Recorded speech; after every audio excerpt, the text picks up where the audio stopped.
But at least now it can't get much worse. But it did get worse. It's over. It's over, boys. 4chan is kill. No, that's what I said. I remember where I was the moment 4chan was kill. It's happened. The Sharty has won. The Soy Jack party has taken down 4chan. I don't know where I'm going to steal memes from now. Am I going to have to go to Reddit? Am I going to have to go to 9gag? Where do I go? I don't know. Where am I going to get my base TV reviews? Or what if I need to summon a succubus? How will I survive now that 4chan is dead? We don't know. We don't know. But Aloha Snack Bar said, hell yeah, for $2. That was in regards to what I was saying that I have more time this weekend. So maybe there'll be an 8-hour dinosaur stream. We'll have to wait and see. And Billy Oki says, and I'm aware of this, but hey guys, do you know that in terms of male human and female Pokemon breeding, Vaporeon is the most compatible human for humans? Yes, I know this because it's the water type and it's also in the field egg group. So thank you very much for reminding us, Billy Oki. But that is that's one of my favorite 4chan memes, actually. There's some good ones. I was going to go back to them first, but hold on. Let me see. I got some good ones here. This is one of my favorite 4chan posts of all time. I thought we might reminisce a little bit since it's dead. The Italians have always copied good inventions from other cultures and made them exceptional. Beretta took Walther's designs and made them sexy. They discovered noodles from China, removed the dog, and created pasta. They stole the idea of arches from the Eurasians and built colosseums and aqueducts. They took the gladiators from the Celts and conquered the world with it. They learned about sex from the Greeks, and they realized you could also have it with women. One of the best posts ever. All right, let's take a look, and we're going to talk a little bit about this. We'll look at the news sources, and we're going to look at some of the other shit. So, hackread.com, or whatever, I don't know. It says, 4chan breached. Hacker from rival Soyjack forum claims the source code leak. 4chan is down amid claims from rival Soyjack forum users who say that they're being breached. Oh, by the way, I should mention the Soyjack party is, you know, the memes with the Soyjack guy going, or like the pointing. You know that those are Soyjacks, okay? They have a rival image board. They got kicked off of 4chan basically when I think QA shut down, which was just question and answers, I think. I'm not sure. I can't remember that far back. But they've been breached. And it's turned out that there was a whole bunch of shit which we're going to go over tonight, which is some of it's very funny, by the way. But the infamous hacker known as 4chan Imageborn is facing a major security incident. Users and researchers have flagged a possible breach resulting in the leak of 4chan's custom source code, widely known as Yotsuba. Now, I think that's meant to mean like Clover. And it's like the little Yotsuba-chan. That's her. She's got the 4 things. How do we find file? This actually, this is Moot. This is the little girl. Wait. Is this Moot? Yeah, this is Moot, right? Yeah. I don't know. The source code basically hasn't been changed since Moot left. And Josh on the Kiwi Farms talked about this. He posted saying, my theory is that 4chan's hack is that he found the original IP of the root server through Cloudflare somehow, then used a public exploit. They're running free DBS 10.1, which reached the end of its life in 2016. I don't think anyone's updated it since Moot left. And, Josh used to go by, I guess he still kind of goes by Null on the Kiwi Farms, but most people just call him Josh now. But Null, his original name was actually an homage to Moot. Yeah, Moot, Null, kind of makes sense, right? Anyway, where were we? The concept of 4chan is simple, and anonymous users share pictures and text in forums. Now, the thing I like about anonymous image boards is that I was talking to my friend about this the other day, actually, because I saw my old friend from a long time ago. Because I went to a wedding, a scam wedding in Japan where you have to pay 30,000 yen to attend. Anyway, I met some of my old friends there. They're all in town for the wedding as well. And it's an unrelated topic, but then he tried fighting me later in the evening. And I had to pin him, but then he got really mad at me for some reason. Anyway, it's not neither here nor there. But we were talking about how the thing about 4chan that was good, and I think that, B was never good. Well, let's admit that. But the good thing about anonymous image boards is that they allowed you to kind of just say anything. When you have Reddit, You know, when you have like other websites that have IDs, everyone's kind of, you got to behave because you don't want to get your you don't want to get canceled. You don't want to get your edgy jokes leading back to your workplace. You just want to have a bit of fun. You know, you just want to have that belly laughing ache that you can only really get from a very offensive joke. But you don't get these on places like Reddit. And one of the, I guess the thing that Reddit's entirely about is its upvote system where you vote on things, but that actually ruins the entire thing because people defer their opinion to what they think will get the most karma. And sometimes you just need a place where you can go and shout and yell the worst things and, then go back to your normal life. But anyway, the concept was simple. Anonymous users and pictures and text. Moderators monitor conversations, but the forum is infamous as a place for gory videos, non-consensual pornography, and extreme. I don't know if it's famous for this. I'm pretty sure a lot of this is banned. I don't know if gore was allowed on 4chan, actually. I think it was banned, right? I don't know. The website got mainstream attention around 2014 during Gamergate. Oh my goodness. There's actually going to be another Gamergate reference today, actually. A harassment campaign against women in gaming that resulted in bomb threats, death threats, and women fleeing their homes. Okay, but none of those were real. They always make up these things. That's not real. It's not real. The harassment spread on 4chan before the discussions were banned and moved to similar message boards. On Monday, a message appeared on part of the site with the words, "You got hacked," according to Wired magazine.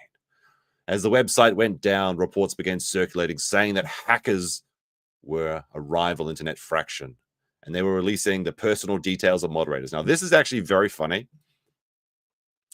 So yeah, all of the moderators got leaked as well as a lot of other information. And the really bad thing was that a lot of people use their real names and the similar emails that they used for their professional lives, which is a terrible mistake. And apparently there was a lot of .edu or education website emails, which you get for university, right, in America. So a lot of university professors and a lot of students and a lot of admin staff were 4chan moderators because I guess they weren't getting paid enough at their jobs in academia, so they had to go work for free because all the jannies do it for free on 4chan. So that was very funny. But I've got to talk some stuff about that a bit later on. Let me see. What we're seeing looks like a classic case of cyber criminals turning on each other, a digital turf war. Graham Stewart, head of the public sector at Checkpoint, told Sky News. This isn't just new. Just as organized crime groups fight for ownership, power, and control of the real world, online gangs splinter, crash, and compete for status and influence. You know, actually, I think I saw an article today saying that the Yakuza actually delivered like a big memo or something to the government today saying no more gang wars. Because the Yakuza is just like a country club or something now. I don't know what it is in Japan. Organized crime is pretty much dead, as far as I understand it. Let me see. Let's see. Alon Gal, co-founder of Israeli cybersecurity monitoring company Hudson Rock, said the claim of the hack looks legit and cited screenshots purporting to show 4chan's back-end infrastructure. What makes it dangerous is that these internal battles can be just as disruptive as internal hacks. When a splinter group goes rogue, it's not just reputation at risk. Credentials, communication logs, and access to systems can all be thrown into the fire. Very true, very true. Emilio de Christopher says, a computer science and engineering professor from UC Riverside told the magazine, there might be high-profile users exposed as moderators. Well, that did happen. Traditionally, 4chan users hate them. Yes. All mods, terrible. So they might be targeted. Although the site appears to be slowly and stuttering coming back online. I think it's still offline today. And like the reality is that even if it does come back, because all the source code has been exposed and it hasn't been updated in ages, it's going to be very, very easy to hack it again. Realistically, unless they put like a lot of effort into like updating it to a current era, modern year, this like current year, I don't think it's going to be seeing much of a resurgence. It might be hard or at least painfully slow and costly for 4chan to recover from this. We might never see, we might never really see the end of 4chan as we know it, he said. There we go. There we go. Trucker Rob also says, well, howdy me. Well, howdy, Trucker Rob. Thank you very much. Much appreciated for the super chat. And all right, so let's get into some of the details that are funny because that's all we really care about. First of all, let's take a look at what Mudahar had to say. There's just one thing I want to hear from him here because he talks about his favorite boards. His favorite boards. What is your favorite board, chat? I actually quite like the TV Fit, VG and V, depending on when a good game comes out and I want to talk to somebody about it. Or I used to read Poll, but Poll got a little bit crazy. And I used to read X before it got bad, like really shitting just about succubus summoning. There used to be some really good like Skinwalker threads on X, but now these days it's not any good anymore. Oh, I need to unmute the thing. There we go. From the very beginning, okay? About 17 hours ago on a website known as soyjack.party. So there are 3 actual, belligerents in this warfare, okay? Now you've got, of course, 4chan, okay, which is one of the oldest websites in the history of basically the modern internet. It's one of those websites where I guess anything goes. A lot of people mystify. Why is okay? I gotta criticize Mudahar a little bit here. Why is his camera on autofocus? Why does he look so? I don't watch a lot of Mudahar, okay, but he always looks so deranged. Is it because he got the 4chan? Oh, not the 4chan. Is it because he got the Sonichu medallion? He's got the look of like a man that doesn't get any sleep, and not enough sleep would help him. As just the group of the internet cesspool, so to speak. Now, of course, 4chan has a lot of wild stuff on there too, specifically in boards like /poll/B. But if you ask me, I usually pretty much frequented, VG for video game stuff, specifically when leaks ended up coming out, and more specifically the X board, which is known as Paranormal. There you go. That's why he looks like this. He's got these sleepless bag eyes because he's been trying to summon succubuses by reading Eggs posts all day. Unbelievable. Now, X was the paranormal board, obviously, not the Twitter X, which is very frustrating. But I thought that was kind of funny. He's a succubus boy. I knew it. I knew that's why he looks so sleepy all the time. Those demons, the Slaneshi demons, are sucking the life out of him every night. Like, I'm not even kidding. Like, half of X's posts used to be about how do I summon a succubus, guys? And they're like, well, why don't you put a mirror under your bed? That's how you summon them. Oh my goodness. All right. What's a funny thing to go to? All right. Scarebro posted on Twitter saying, to no one's surprise, 4chan moderators knew Zoe Quinn slept around to advance her career in the gaming industry, but banned all discussion of Gamergate. Let's take a look. So the mods are talking in their secret mod channel. So with this Gamerbait debacle, did that Zoe woman actually have sex with a journalist? Or yes, I believe she did. She used her vag as leverage, literally and figuratively. Oh, and Grape8 responds, 5 guys, vagina rage. And now she's making $2,700 a month for being a huge slag. Not bad. Pretty good. Has Moot said anything about the Gamergate issue? Moot is justifiably busy with other matters right now. Yeah, that's what I figured.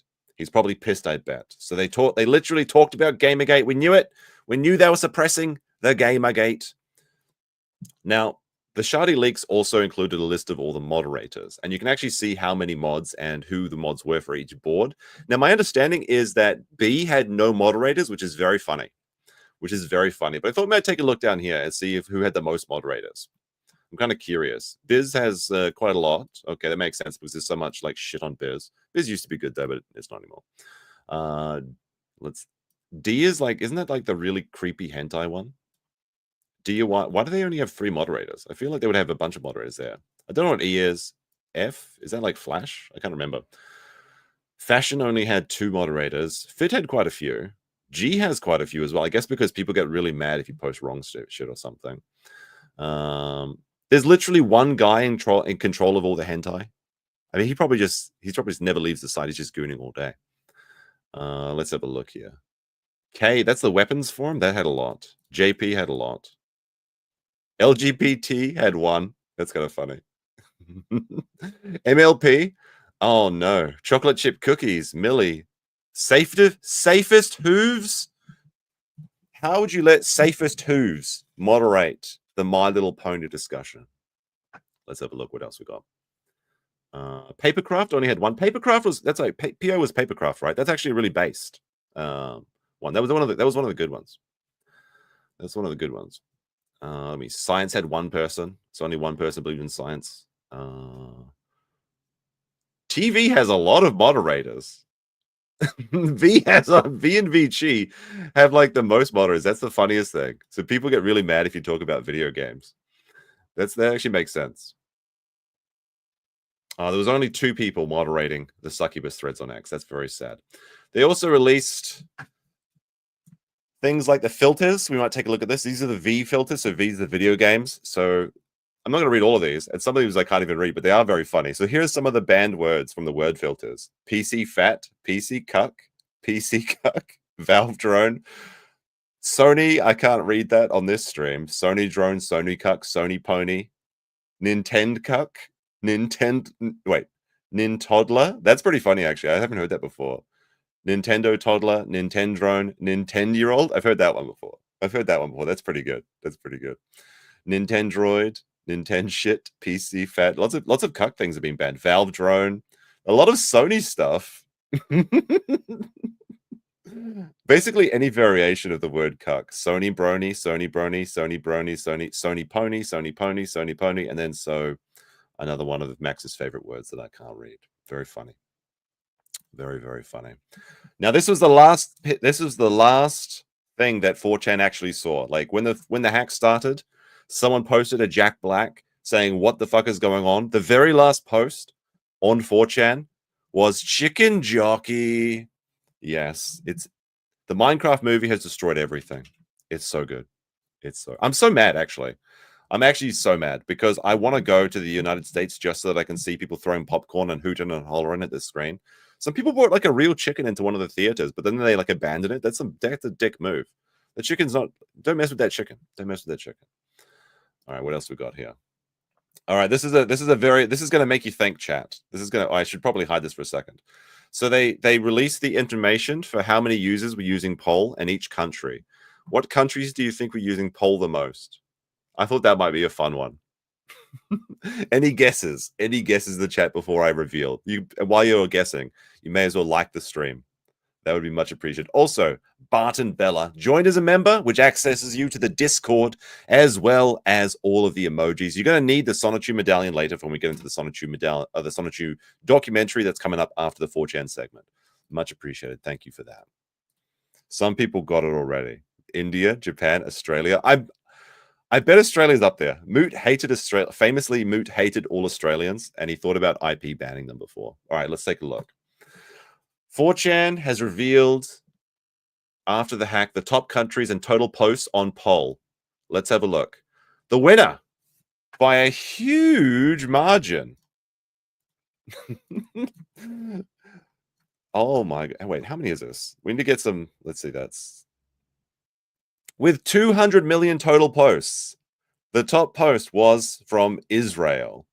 Now, I haven't bothered to verify this. I don't know if it's actually true, but I don't know. I think it's very funny. If it's funny, it's true. That's what I believe in. That's the only thing that I believe in. The second highest with 140, is it 114 million? There's a lot of numbers there. Yeah, 143 million was the United States, followed by the UK, not even trying. They're like a tenth of the US, then Canada, then Australia. Let's go Australia. Then Germany, Netherlands, Sweden, France, Brazil, Poland, Finland, Russian Federation, Italy, Norway, Mexico, Ireland, Spain. New Zealand only had 15 million posts. Wait, no, is that 15 million? Yeah, that's 50 million, right? Very good. Very good. What is this? What is this thing? Someone's messaging me. Oh, yeah, this is a good one. If you've got your favorite 4chan memes, we can do it for the 4chan funeral. This is a good one, though. I've got to show you this one. Australian whistleblower leaks spy documents to 4chan. 4chan ignores them and calls them fake and gay. That was actually a real thing that happened. Thank you very much. That is a great one, too. I remember that one. Nobody cares about the Australians. All right, we don't need that. All right, what's this? What we got here? This was one of my favorite all-time posts. This is an unbeatable post from 4chan. This is what we're going to miss. The schlop posting. Just schlop, schlop, schlop, schlop, schlop. This is the wholesome side of 4chan that nobody saw. This is the humor that you get on 4chan, and it's great. These are just images you can hear, and they're perfect. They're perfect. I'm going to miss you, 4chan. I'm going to miss you there. So here are some posts of the soy people posting down saying, Desuwa, shut off the servers, but it doesn't change the fact that I pawned you. Eat raisin, QA forever. So the Soy Jack party taking control. They also posted behind the scenes information as well as a lot of stuff. And the source code, which means that it's not very likely that 4chan is going to be coming back. Some other facts that I found out, apart from the students and professors using education emails, Of course, we mentioned the software was being used for 10 years. There was over 10 million bans. There was 10 million bans. And about 500,000 ban appeals. Now, I don't know why you'd bother appealing a ban. You wouldn't just get a VPN or something. But it is what it is. But all of the information has been hacked. If you had a 4chan pass, if you were a moderator, it's all hacked. It's all gone. They've got everything. Well, I guess it's not gone. It's now everywhere. Apparently there was no .government emails registered, which is you'd think that would make sense, right? They'd be smart enough not to use their .education emails, but it is what it is. Although someone did post on Twitter saying that US aid ends and then suddenly 4chan goes down. I don't know. Makes you think. I'm kind of curious though, because it must have been a real. I feel like 4chan must have been a cash cow, because it had so many users, but they paid the moderation staff nothing. They did it for free. That's how much they paid the jannies. Okay, they did it all for free, and they didn't bother to update the code in over 10 years. So how much could the cost have been? Like it's just the server cost, right? But surely it should be a net benefit. I don't know. I feel like it must have been a massive cash cow. But like I said, if it comes back up, I don't have high hopes for it, since there's a lot of exploits they can use through the code, and now those are all available. It's going to take a massive overhaul, so pretty much it's gone, boys. It's gone. Post your Fs in the chat. This is the last chance you get before we get into... Wait, do we still have that? There it is. Post your F emojis in the chat. There you go, boys. All right. Now, GamerFromMars, I like his video, posted the resurrection of Chrischan Documentary. Now, this is a new information since the arrest of Christian Weston Chandler. So get ready for the dimensional merge. It might be happening tonight. Now, this is posted just 4 days ago, and people said that I should check it out. As you will know, we did start off just kind of going through 4chan, going through all of Chrischan's history. So this might be an interesting, fun little look at what we can expect for Season 2. Of course, we did finish Season 1 of the Geno Samuel documentaries, but let's see what we got in store for us. And I'm watching this at 1.25 speed. This is about an hour and 15 minutes. So this is going to be the bulk of the stream, I think. Jail, the charge I was Let me know how the sounds, if the audio I was sounds. innocent. There never, ever, ever was any sex between Barbara and I, period. I like how you put the pause thing up so I can say something. I don't believe this. I don't believe this whatsoever. I think that Barbusi happened. She's a demented old woman he took advantage of. He spent his entire life trying to find a boyfriend-free girl, and then when his father died, he finally found one. I did not believe this for a second. Just because the court acquitted him or they decided not to prosecute him or whatever, that does not mean that he didn't do it, okay? They held him for like 2 years, and it was like COVID was happening at the time as well, so that may be part of the reason it was so slow. But the punishment that he would have got for his crime would have been 2 years anyway, and since he had already served that time, there was no point in going forward. So people say like, well, they didn't prosecute you, that means you didn't do it. No, that doesn't mean that. Now, that's an argument you'll probably be hearing in the next couple of days anyway, because we have a very interesting sentencing coming up, I believe on Friday or in a couple of days' time. Yeah, it's like Wednesday today. So in a couple of days' time, we can look forward to that. And that similar person has been making that same argument. Well, the government didn't pursue this, so clearly I'm innocent. That's not how it works, bro. Now, of course, in the eyes of the law, and if you're a lawyer, yes, you are innocent until proven guilty. But I am not a lawyer, and this is not a court. This is the court of public opinion, and I say he's guilty. This is Christine Weston Chandler, the creator of the webcomic Sonichu, a combination of Sonic the Hedgehog and Pikachu, who spent years at the receiving end of non-stop internet trolling. After transitioning into a woman, Christine found herself the target of a particularly nasty group called the Idea Guys, who helped put the notion into her head that all fictional characters exist together in another dimension. And that yes, this is the idea of, like, if you've ever seen like the Witcher games, like the conjunction of the spheres, you know how there's like the world with the humans and the world with the monsters. Chris's idea is that all dimensions have like cartoon characters, or the alternate dimensions have cartoon characters. And when the dimensional merge happens, the two dimensions will overlap, and then the cartoon world will then become, well, the real world and the cartoon world merge. But not everyone will survive. That's the problem. You have to have an OC, an original character, if you want to survive into the dimensional merge. But provided you do have one, and you can hire Chris to draw you one, or just draw one for yourself, I suppose. You can like go meet Marge Simpson, or go hang out with Sonichu. Every character exists out there in the merge. And when it's happening right now. Yes, it is. That's exactly what's happening. So that's the idea, basically. And it's absolutely wild. The entire story. I guess we'll have to go through the entire documentary series again. It's only 80 episodes. She was the goddess who would one day merge that reality with her own. As she fell deeper into these delusions with the help of a woman named Isabella Loretta Jenke, there's so much lore here. merged that reality with her own. As she fell deeper into Deepest lore about Isabel Janke, even though they're a disgusting person, Jeff, God rest his soul, thought he could fix her. And I'll always remember that. He literally, sorry, it hurts to laugh. I did karaoke after the wedding, so my voice is a bit sore. And like I said, my friend tried to fight me and he punched me in the ribs. So my ribs are bruised up, but I got him. these delusions with the help of a woman named Isabella Loretta Jenke, things became infinitely worse when Christine was arrested for allegedly having relations with her own mother. At least that's a condensed version of events. Many people at the Is he going to name Ralph? Say his name. Ralph, Ethanol Liver Ralph of the Kel stream took that video. Is he going to say his name? time believed that this is where the story would end, so with her behind bars. But after nearly 2 years in jail, Christine has returned to the outside world, and with her sense of reality spiraling, a vortex seems to have been created around her, warping reality and sucking anyone who gets too close into the chaos. And with that, I decided to tempt fate and travel back down to Virginia again after nearly 5 years, to reunite with the most trolled person in human history. This is the continued saga of Jesus Chrischan Weston Chandler Sonichu Prime. Previously known as Christine Chandler, previously known as Christian Chandler, previously known as Christopher Chandler, but best known to the internet as Chris Chan. I'm excited. I'm looking forward to this. It's been 4.5 years since I originally met Chris Chan. It's my first. Wait, they started filming this like a year ago. This has been 1 year in production. That's kind of impressive. It said March 2024, right? Time back in Virginia since then as well. It's crazy to think that an entire pandemic came and went. So it's going to be interesting to see what happens. I actually am quite nervous. It just feels like a roller coaster. Like this is 1.25 speed. Reaching the top of the tallest elevation. And once we meet Christine, we're going to go for a ride. Well, it's nice to see you again, Chris Chan, Christine. Yeah. What's your current title? Yeah, I prefer to go by Christ Chan these days, or Christine. Okay, sounds good. Do you have something? So, well, I didn't know that actually. That's a new detail. Like, because I get most of my information from the Gino Samuel documentaries. I did know that Chris started identifying as Jesus Christ while in jail, which is actually kind of a common occurrence. Apparently, not like super common, but like a lot of people start to say they're Christ while in prison.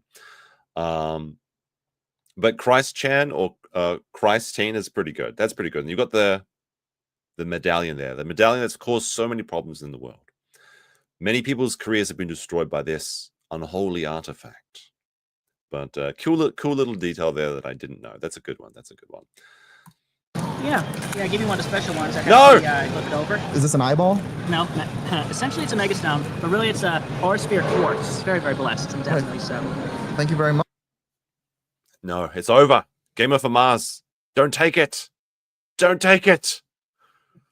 This is an extra powerful one. It's got the crystal in the back that's channeling it. It's like it's going to glow when you, if you've ever seen the Craigslist listings. Much. I appreciate it. This is awesome. You know why they call it chicken soup for the soul? Why? Because chicken soup is a neutral good healing. I'm multi-religious. I mean, What? What does he mean by that? You know why they call it chicken soup for the soul? Because chicken soup is neutral healing? What does he mean by... Wait, what does that mean? What is chicken soup is not neutral. I mean, it's tasty. A lot of people like it. It's not neutral. Chicken soup is not Switzerland of food. Like, what do you mean? It's such a weird thing to say. So, like, it's such rich and detailed. I don't know. Does Chris have a hernia? It kind of looks like it's exploding out, doesn't it? I think it's just a bad fit. We've got to do the fit check. It's not looking so good. How would you rate this, chat, out of 1 to 10? The fit check. physically, I actually am about 0.01% Ashkenazi Jewish, as proven by 23andMe. My apologies for not being... So I know who is posting on poll then. 1% Ashkenazi Jew? Oh my gosh.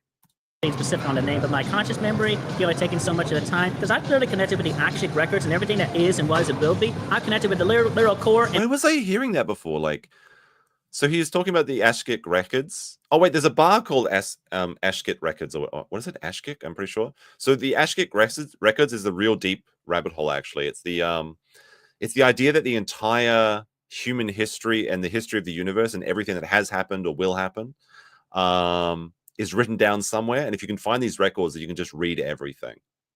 But yeah, there's a bar called Ashkick Records in where I live. But that's a real big, deep rabbit hole if the people that believe in that stuff.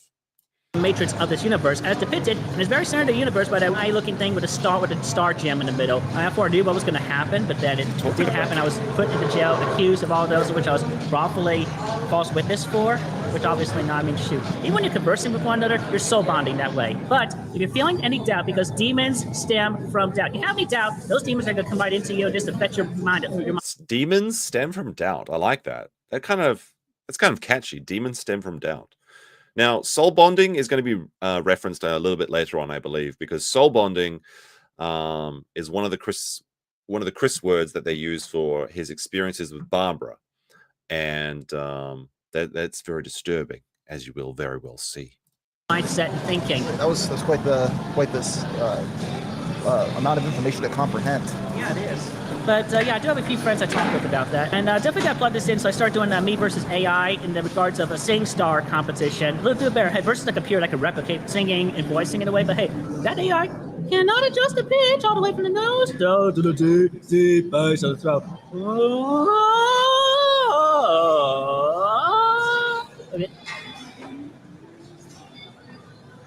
Look at how dirty this medallion. Like, I don't know if you guys can see this. I might have to zoom in and enhance. The backside of this medallion has seen some shit. Oh, the Chick-fil. I've never eaten Chick-fil. Is it any good?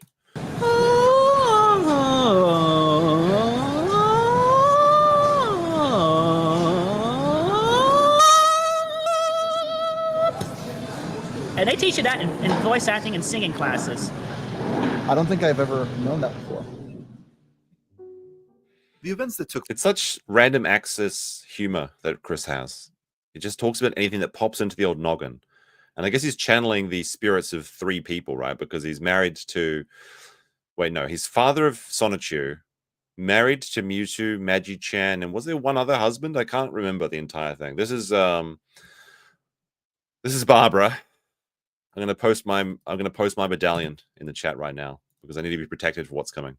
Place between July 30th and August 2nd of 2021 were a distressing time for the Chandler family, to put it mildly. Following the release of the infamous phone conversation with Isabella Loretta Jenke, the college student who coerced Chris Chan into admitting to her alleged crime of elder abuse, police arrived at their home and informed Christine that she would have to leave.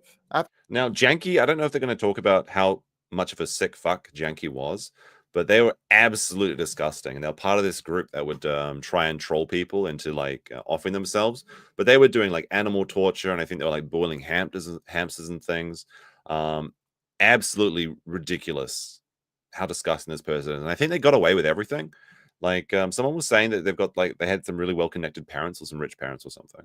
After packing up her things, she did so Jenke's with vile, yeah, surprisingly right, little absolutely. pushback. Her first idea was to go to the nearby house of Harriet and Tom, her uncle and aunt, to see if she could stay with them until the whole thing blew over. When she arrived to find nobody home, though, she opted to wait on their porch for somebody to arrive and let her in. But instead of receiving a warm welcome and a helping hand, Christine was instead visited by even more police. This doesn't look like Chris's artwork. This looks like it's a little bit too good. If that makes sense. I feel like this is a I mean, it could be Chris's, but I feel like this is someone trying to ape Chris's style, but they're more competent than Chris, you know what I mean? It looks a little bit clean for me.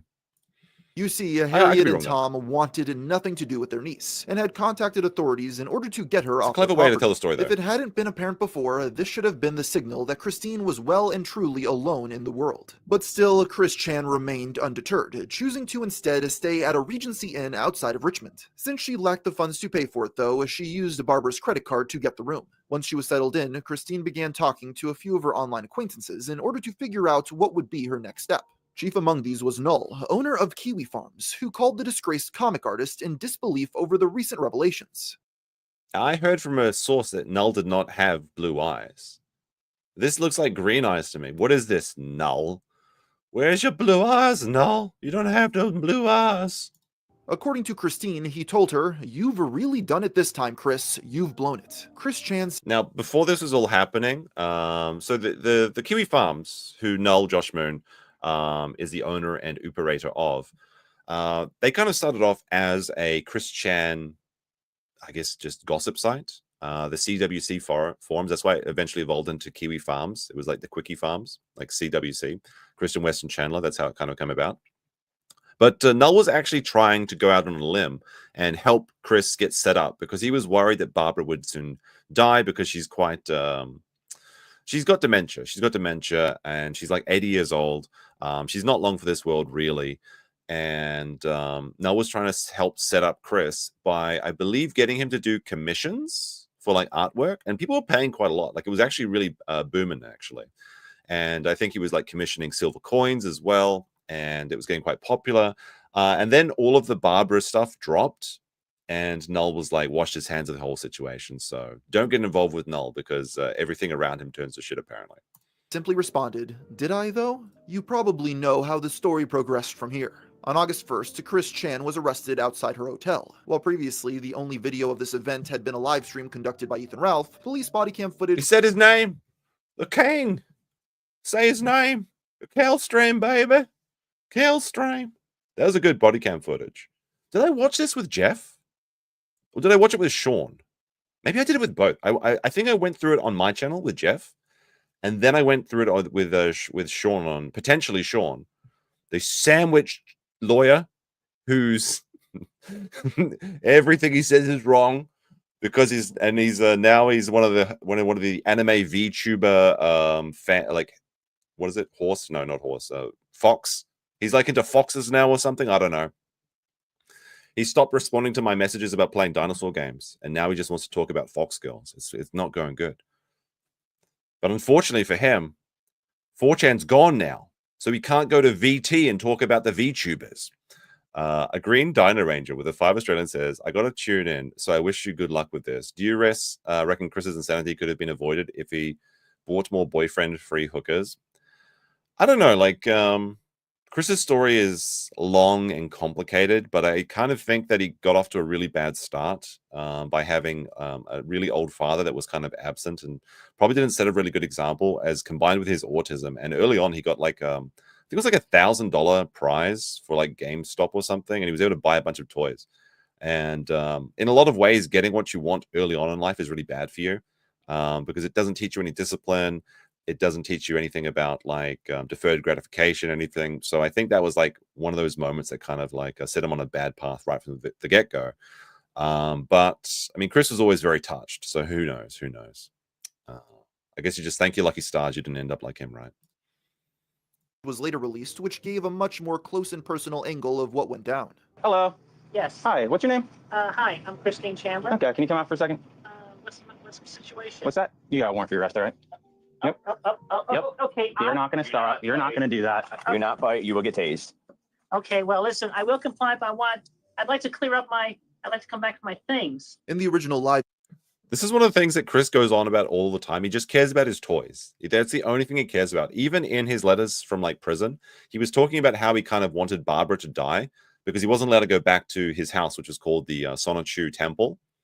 And Barbara being alive prevented him from going back and getting his toys and shit. So he's actually very mad about that. He's completely deranged. stream, it was clear to see that Christine was in shockingly high spirits considering her situation, but this updated perspective painted a much bleaker picture. While yes, Chris Chan did comply with This angle was all from Ethan Ralph, by the way. It was kind of crazy that he just happened to be there at the same time. And he was like, he had his cosplay Ralph Lauren striped shirt on. I think Pantsu was there, the horse that had yet to suffer what she deserved. all the officer's demands, she seemed so detached from reality as to not fully be able to comprehend what was going on.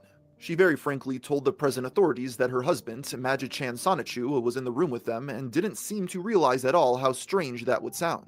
By the way, if any of y'all has been feeling a punch-like sensation on your leg, that is my husband, Maji-chan Sonichu, right on the opposite side of the universe field. He's punching you all each, just a gentle punch, but you know he is here. Okay. If you feel it, he punched you first. Yeah, so I didn't, but Much more, hubby. Christine also Isn't that like grounds to tase him? Punch him harder, hubby. Punch him harder, hubby.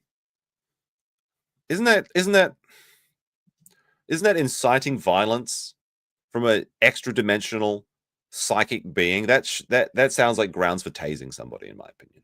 Sounded incredibly concerned about what would become of her possessions, specifically her Sonichu medallion, which she insisted she needed to wear once being transferred to jail and likened it to a religious relic. After that, she was led out of the hotel room to the waiting cop car, giving us the footage that has since gone viral. There's also a little detail here that's very fun, is that Chris's car had the number plate Sonichu, and I believe during the arrest or after the arrest, and because obviously Chris couldn't go to the car, some guy just rolled up and stole the license plate, which obviously that's a bad thing to do, but what a souvenir to have.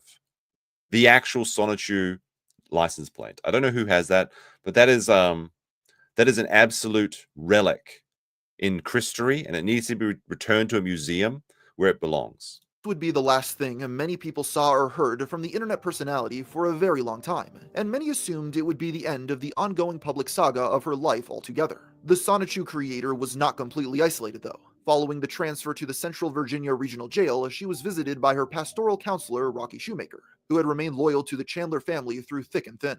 But even with barely a friend left in the world, Christine never believed she was truly alone. Thanks to her ever-worsening delusions, she was able to imagine Magic-chan Sonichu by her side at all times. When Shoemaker came to visit her in jail, she played along, pretending to be able to see the magical hedgehog standing in the room with them.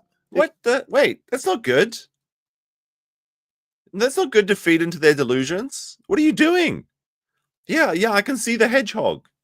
Yeah, I can see Mewtwo. I can see Magic-chan. They're levitating chairs right now. No, don't feed into this. Can you feel the dimensional punches, Mr. Krabs? I could feel it, my boy. Can be argued whether this sort of behavior only served to enable Christine's worsening mental state, but at this point, most people believe she was too far gone to be saved. This was her reality now, and there was no going back. Even with her boundless imagination to keep her company, though, the isolation was clearly getting to Chrischan. She had spent the last 20-odd years of her life able to express her thoughts to a wide audience of people on the World Wide Web who listened to every word, as ironic as their enjoyment may have been. She needed an outlet to express herself, even if the only person who could read it was her. After a few nights behind bars, she grabbed a pen and paper and began keeping a detailed diary of her experiences behind bars. This diary, which we have been given full exclusive access to, was simply titled The Goddess Logs. Finally able to resume after the big gamble's result. As foreseen, I was arrested. I played it honest and natural because I was counting and appreciating my blessings. I did not fight, argue, or yell at the police. I happily complied. Whose voice is that? Like, is that just somebody, random person imitating Chris, or is that like Liquid Chris? Did they actually get Liquid Chris to do the voice for this? Does it say? Voice actors, Solid JJ. Solid JJ is... Who's Solid JJ? I don't know. This guy... I don't know who this guy is, but he's got like 1.4 million subscribers. It's just a different VTuber. YouTuber. Who is this guy? He's just got like 1 million videos all about like Batman. What is this stuff? This is his content? There's no escape, Riddler. Where are the bombs? Not so fast, Batman. Answer my riddle and I shall tell all that you want. Get it wrong and Gotham shall fall. Damn you, Riddler. I have cities but no houses. I have mountains but no trees. What is this? I have water but no fish. What am I? What are you doing? Oh, no, understood. All right, this is pretty good, actually. Try this for size. All right, that's pretty good. That's pretty funny. I don't know this. I've never seen this guy before, but that's pretty good, actually. All right. That's actually good content. And that's like a good format, too. Like, it'd be very easy to just pump out videos. As I have foreseen. This is a good Chrischan impression, though. I like this. Liquid Chris is like a doctor or something. Yeah, Liquid Chris is like a cancer doctor, I believe. That's the theory, anyway. It's crazy. He actually won. He stole Chris's life. He married like this girl that he got to enjoy trolling Chris with, and now he's like actually a doctor. Liquid Chris got the happy ending that Chris always wanted. For the long run and bigger picture, for I and the collectives between both universe halves, this particular outcome, and I had my choices. I felt this was the safest and most healing for I and everyone. In the beginning, Christine sounded very much at peace with her current situation. Perhaps this was because of her confidence that she would soon be released due to the imminent completion of the dimensional merge. But that confidence was shaken on August 5th, when Christine attended her first bond hearing alongside her court-appointed lawyer, David Hallberg. The bond... Can we get a fit check? We need a fit check on this bow tie guy. How would you rate this out of 1 to 10? I'm not a fan of bow ties.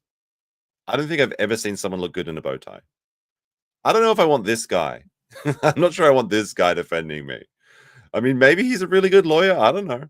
I guess Chris didn't go to jail or get the chair, so that's the best he's going to be able to do.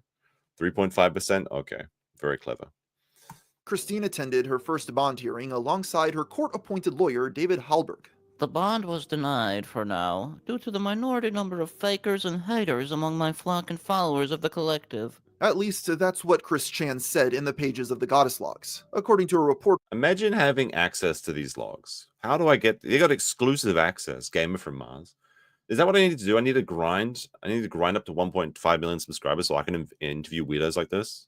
Who attended the hearing, though, the Sonichu artist repeatedly interrupted the proceedings even after being asked not to by both the judge and her attorney. Among these outbursts were multiple instances of Christine demanding her belongings from the hotel room be returned to her, claiming she wouldn't feel safe until she had them. In addition, she also derailed the hearing with a seeming non sequitur in which she announced she was famous on the internet. With her hopes of achieving freedom anytime soon destroyed, Christine returned to her cell with a new sense of loneliness. See, this just doesn't look like Chris's work. You could tell there's something about it. It's just inauthentic. I just can tell. There's something. It definitely has that mark of somebody that can draw better, but they're trying to imitate a poor style, and that's a very hard thing to do.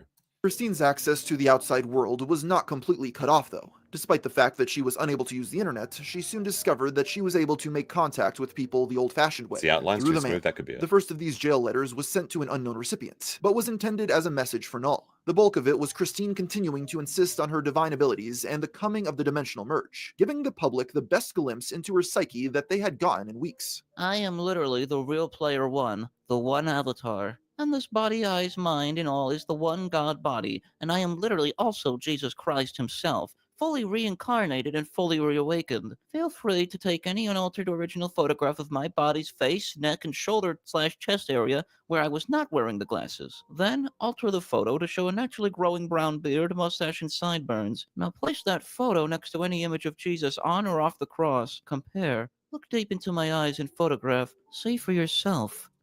I disagree with this. I don't think that Chrischan looks like Jesus at all. Chrischan looks like Benjamin Franklin. There's actually a really uncanny appearance of this. Like, let me see if I can find this. Chrischan, Benjamin Franklin. That's like the first result. Perfect.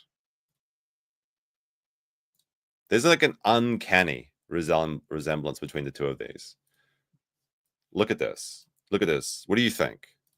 What do you think? These could be the same. These could be the same person. These could be the same person. Okay, this is the reincarnate. Just someone someone put a Sonichu medallion on Ben Frank. There you go. Look at that. Look at that. That's who they should be claiming. Like, at least they don't look like Jesus. They can't walk on water. They can't make water into wine. But maybe they can make electricity from like a kite and a key or whatever. Did that actually happen? I don't even know if that's true. I don't even know if that's true. But I remember, like, that's all I remember because we don't study American history where I'm from. But like, all I know about Ben Franklin is like, they had like a kite and a key or something, and that proved electricity was real. Doesn't make sense to me. Sounds like a really good way to get electrocuted in a thunderstorm. But anyway.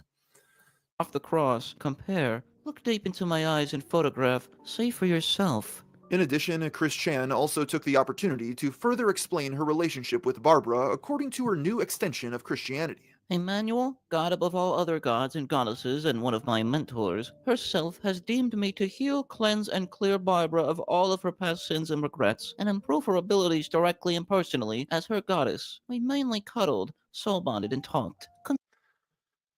If you cuddle and soul bond with someone, what do you think that means? What do you think that means?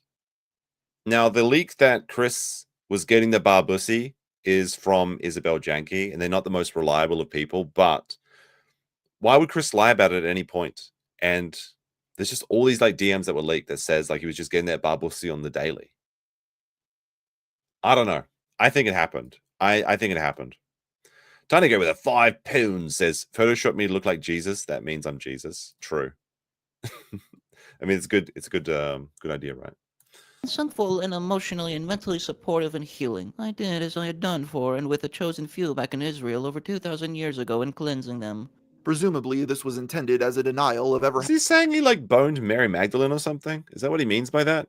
having sex with her mother, but it's hard to discern exactly what she was trying to say due to it being written in that unique Chrischan dialect. The same soul bonding excuse is repeated within the goddess logs as well, so that seemed to be the story she was sticking with for the time being, but more on that later. Christine sent out many of these letters during her time incarcerated. Some of them were to legitimate fans, some to trolls, but nearly all of them filled to the brim with these bizarre religious scrawls. Another noteworthy example of these communications. I feel like I should have sent a letter. Like, it would have been like a piece of Christry, right?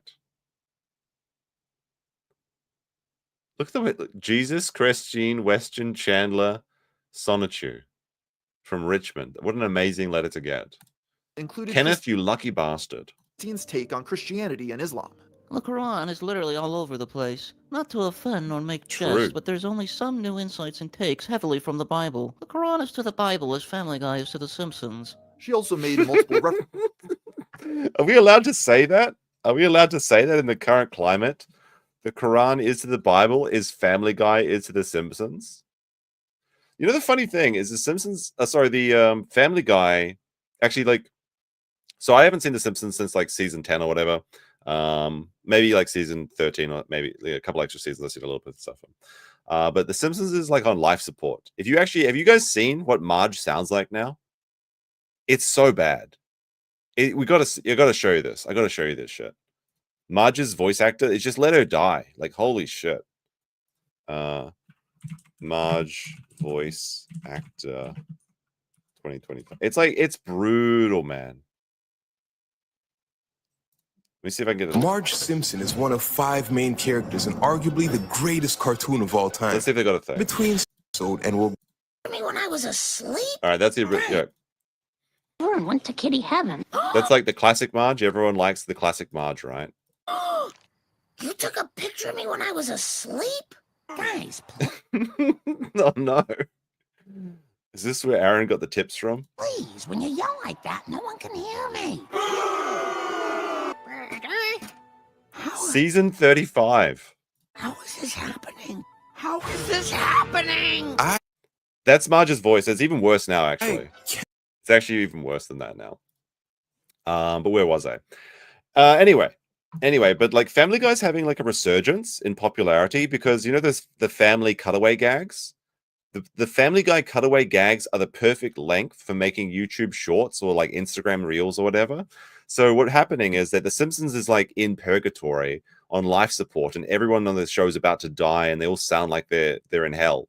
But Family Guy is kind of winning, taking this like long time W over them because like everyone's just sharing like these runaway gags from Family Guy like for content farming now, and it's doing very, very well. And even like full episodes of like Family Guy where they're just like people will just punch together their own gags. They'll just put in like a random 20 gags and then upload it as like Chris married Asian reporter. What is her name? Takanaka or whatever it was. Trisha Takanawa. They just upload those as videos now to just steal content. It's like all Indian content farms. So the Family Guy's actually got like a lot of longevity left in it because of that. It's very funny how the changing landscape of how content is delivered has caused that resurgence in Family Guy. References comparing Null and Judas, continuing the theme of her being the reincarnation of Jesus Christ. Strangely, there are multiple letters in which Christine asks who would be the better kisser between Null and Judas. And to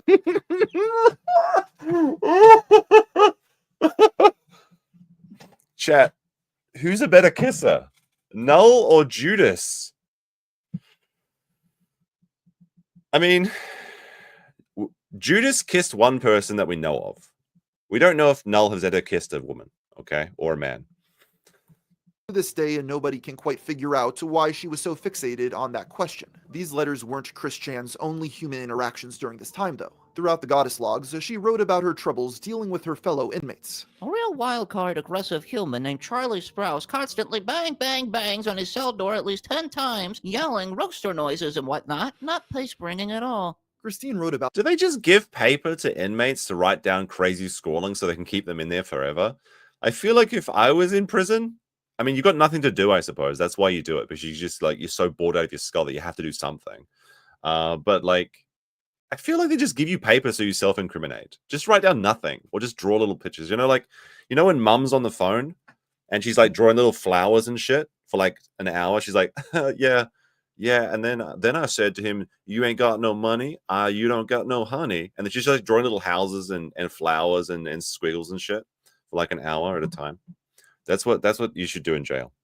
About this individual frequently in her diary, as Charlie was apparently a constant source of annoyance for her. She similarly wrote about someone only referred to as Ramos, who was guilty of making a similar amount of noise. There was also a third unnamed inmate Ramos. described only as the possessed screaming lady, who Christine claimed made a massive poop mess all over her cell, requiring the writer to wear a mask just to block out the odor. But fellow arrestees weren't the only— Sounds like fun.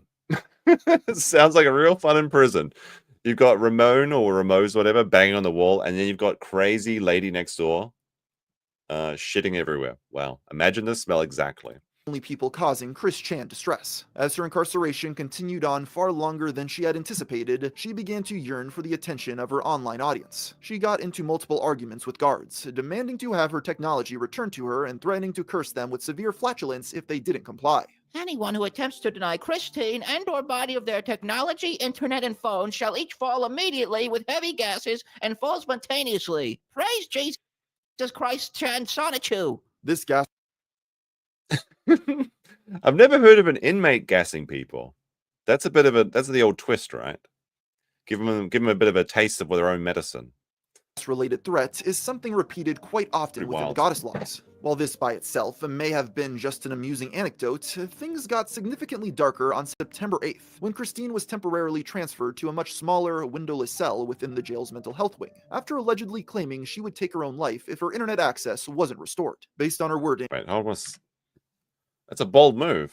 Wouldn't they just wrap you up in like the big jackets or whatever? Also, another restriction due to the separate issue when I had replied to Jordan's letter in regard to a theory of my internet and phone restricted. I have plans that must have me kept. What? I have plans that must have me keep and use my phone and the internet. Like, I mean, I need the internet all the time, so I understand this. So I had asserted that with a self-delete threat.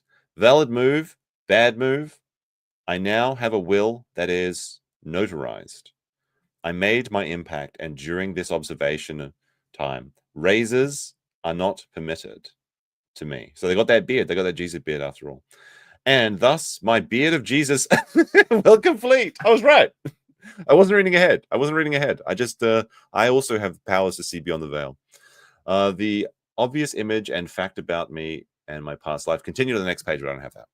After allegedly claiming she would take her own life if her internet access wasn't restored. Based on her wording, it's unclear if she ever actually intended to go through with such an act, but jail officials were forced to take it seriously regardless. This would be the last time Chrischan attempted to use such an extreme method to get what she wanted, but it was far from the last example of her ever deteriorating mental health. As you may recall, around 2020, there was a long stretch during which Christine claimed to have swapped bodies with her character Sonichu. At the time, it seemed like just another personality quirk of the internet's most beloved lolcow, but in jail, it turned into another one of her many self-destructive coping mechanisms. As weeks turned to months with release nowhere in sight, Chrischan— I mean, like, is it self-destructive at this point? Like, it's self-destructive for a regular person, but if you're this far gone, if you've already tasted the barbussy, if you're already in jail, does pretending to be Sonichu and then swapping bodies with Sonichu and your real bodies in like the other dimension 137 or whatever it is,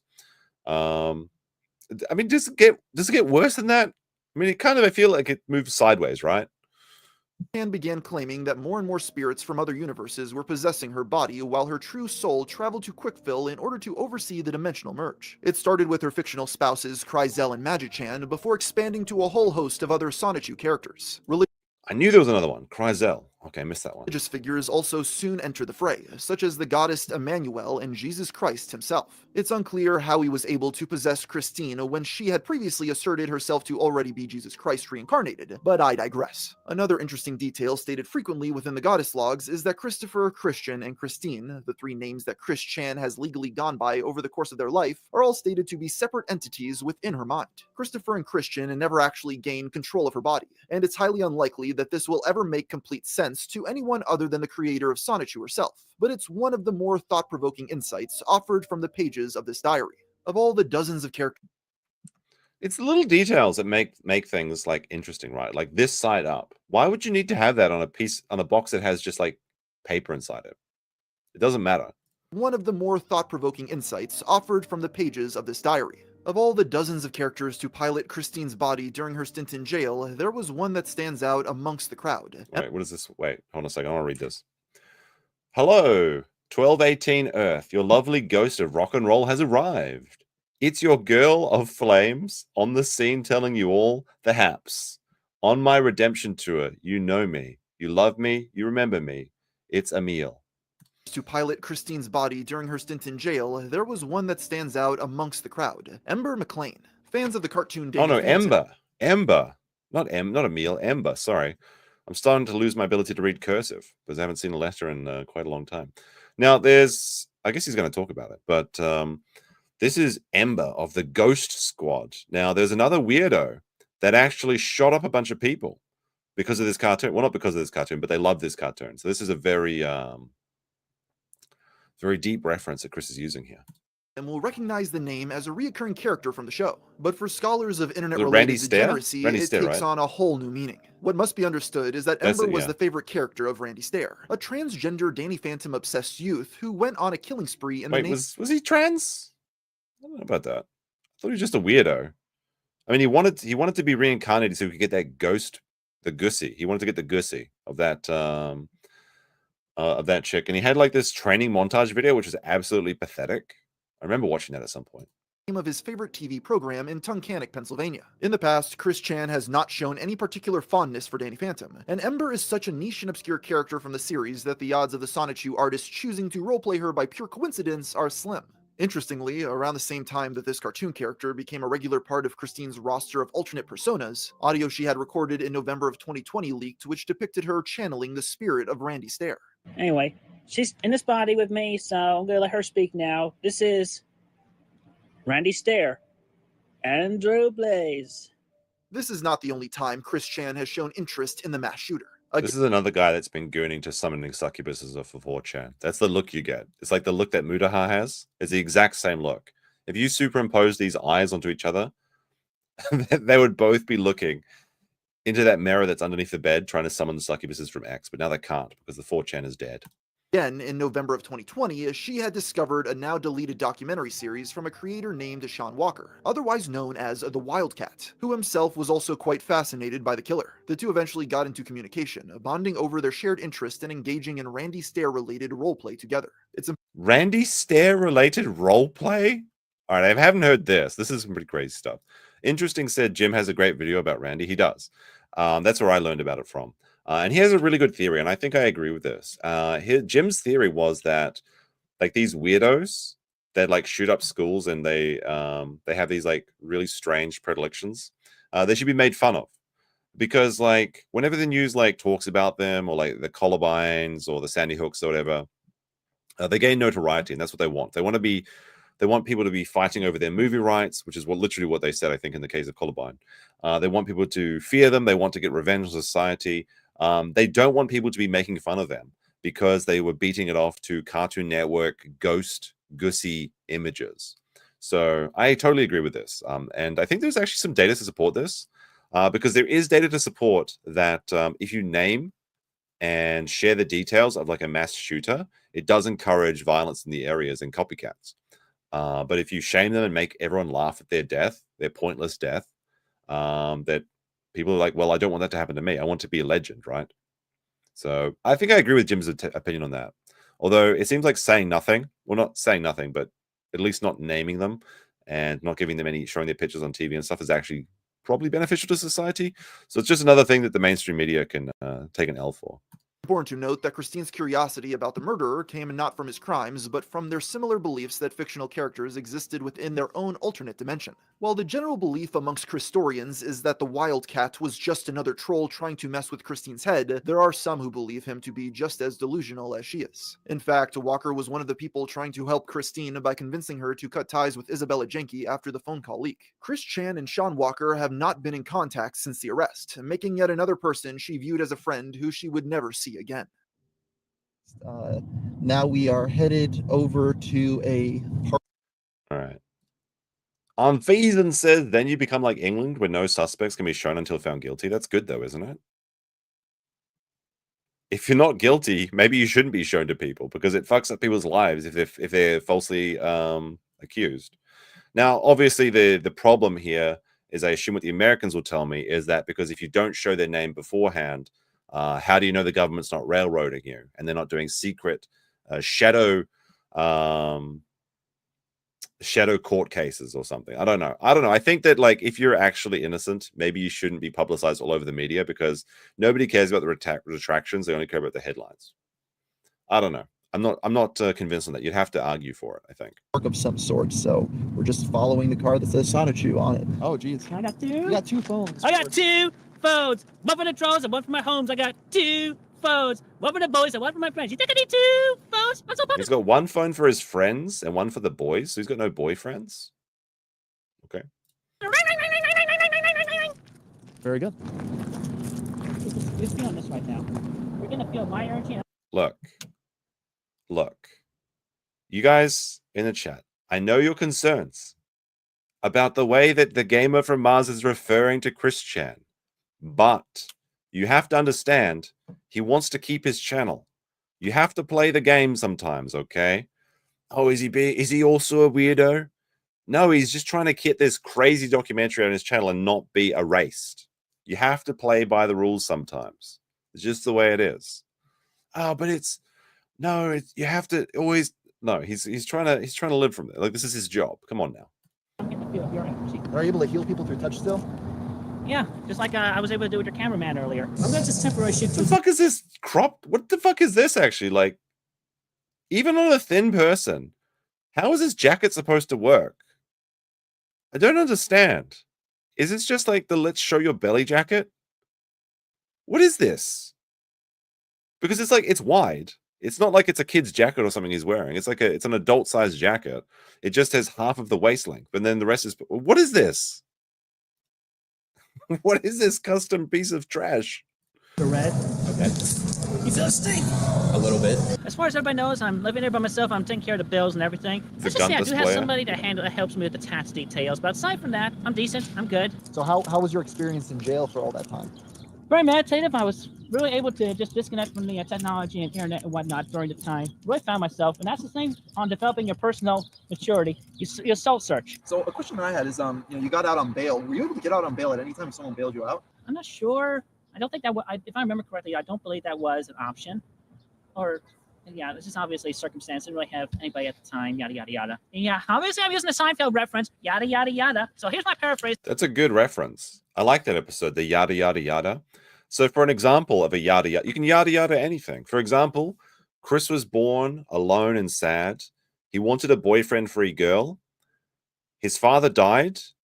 He went one night into Barbara's room, yada, yada, yada. He wasn't convicted after 2 years. There you go. That's how you do a yada, yada story. Even though, wait a minute, you yada, yada over the best part. No, I didn't.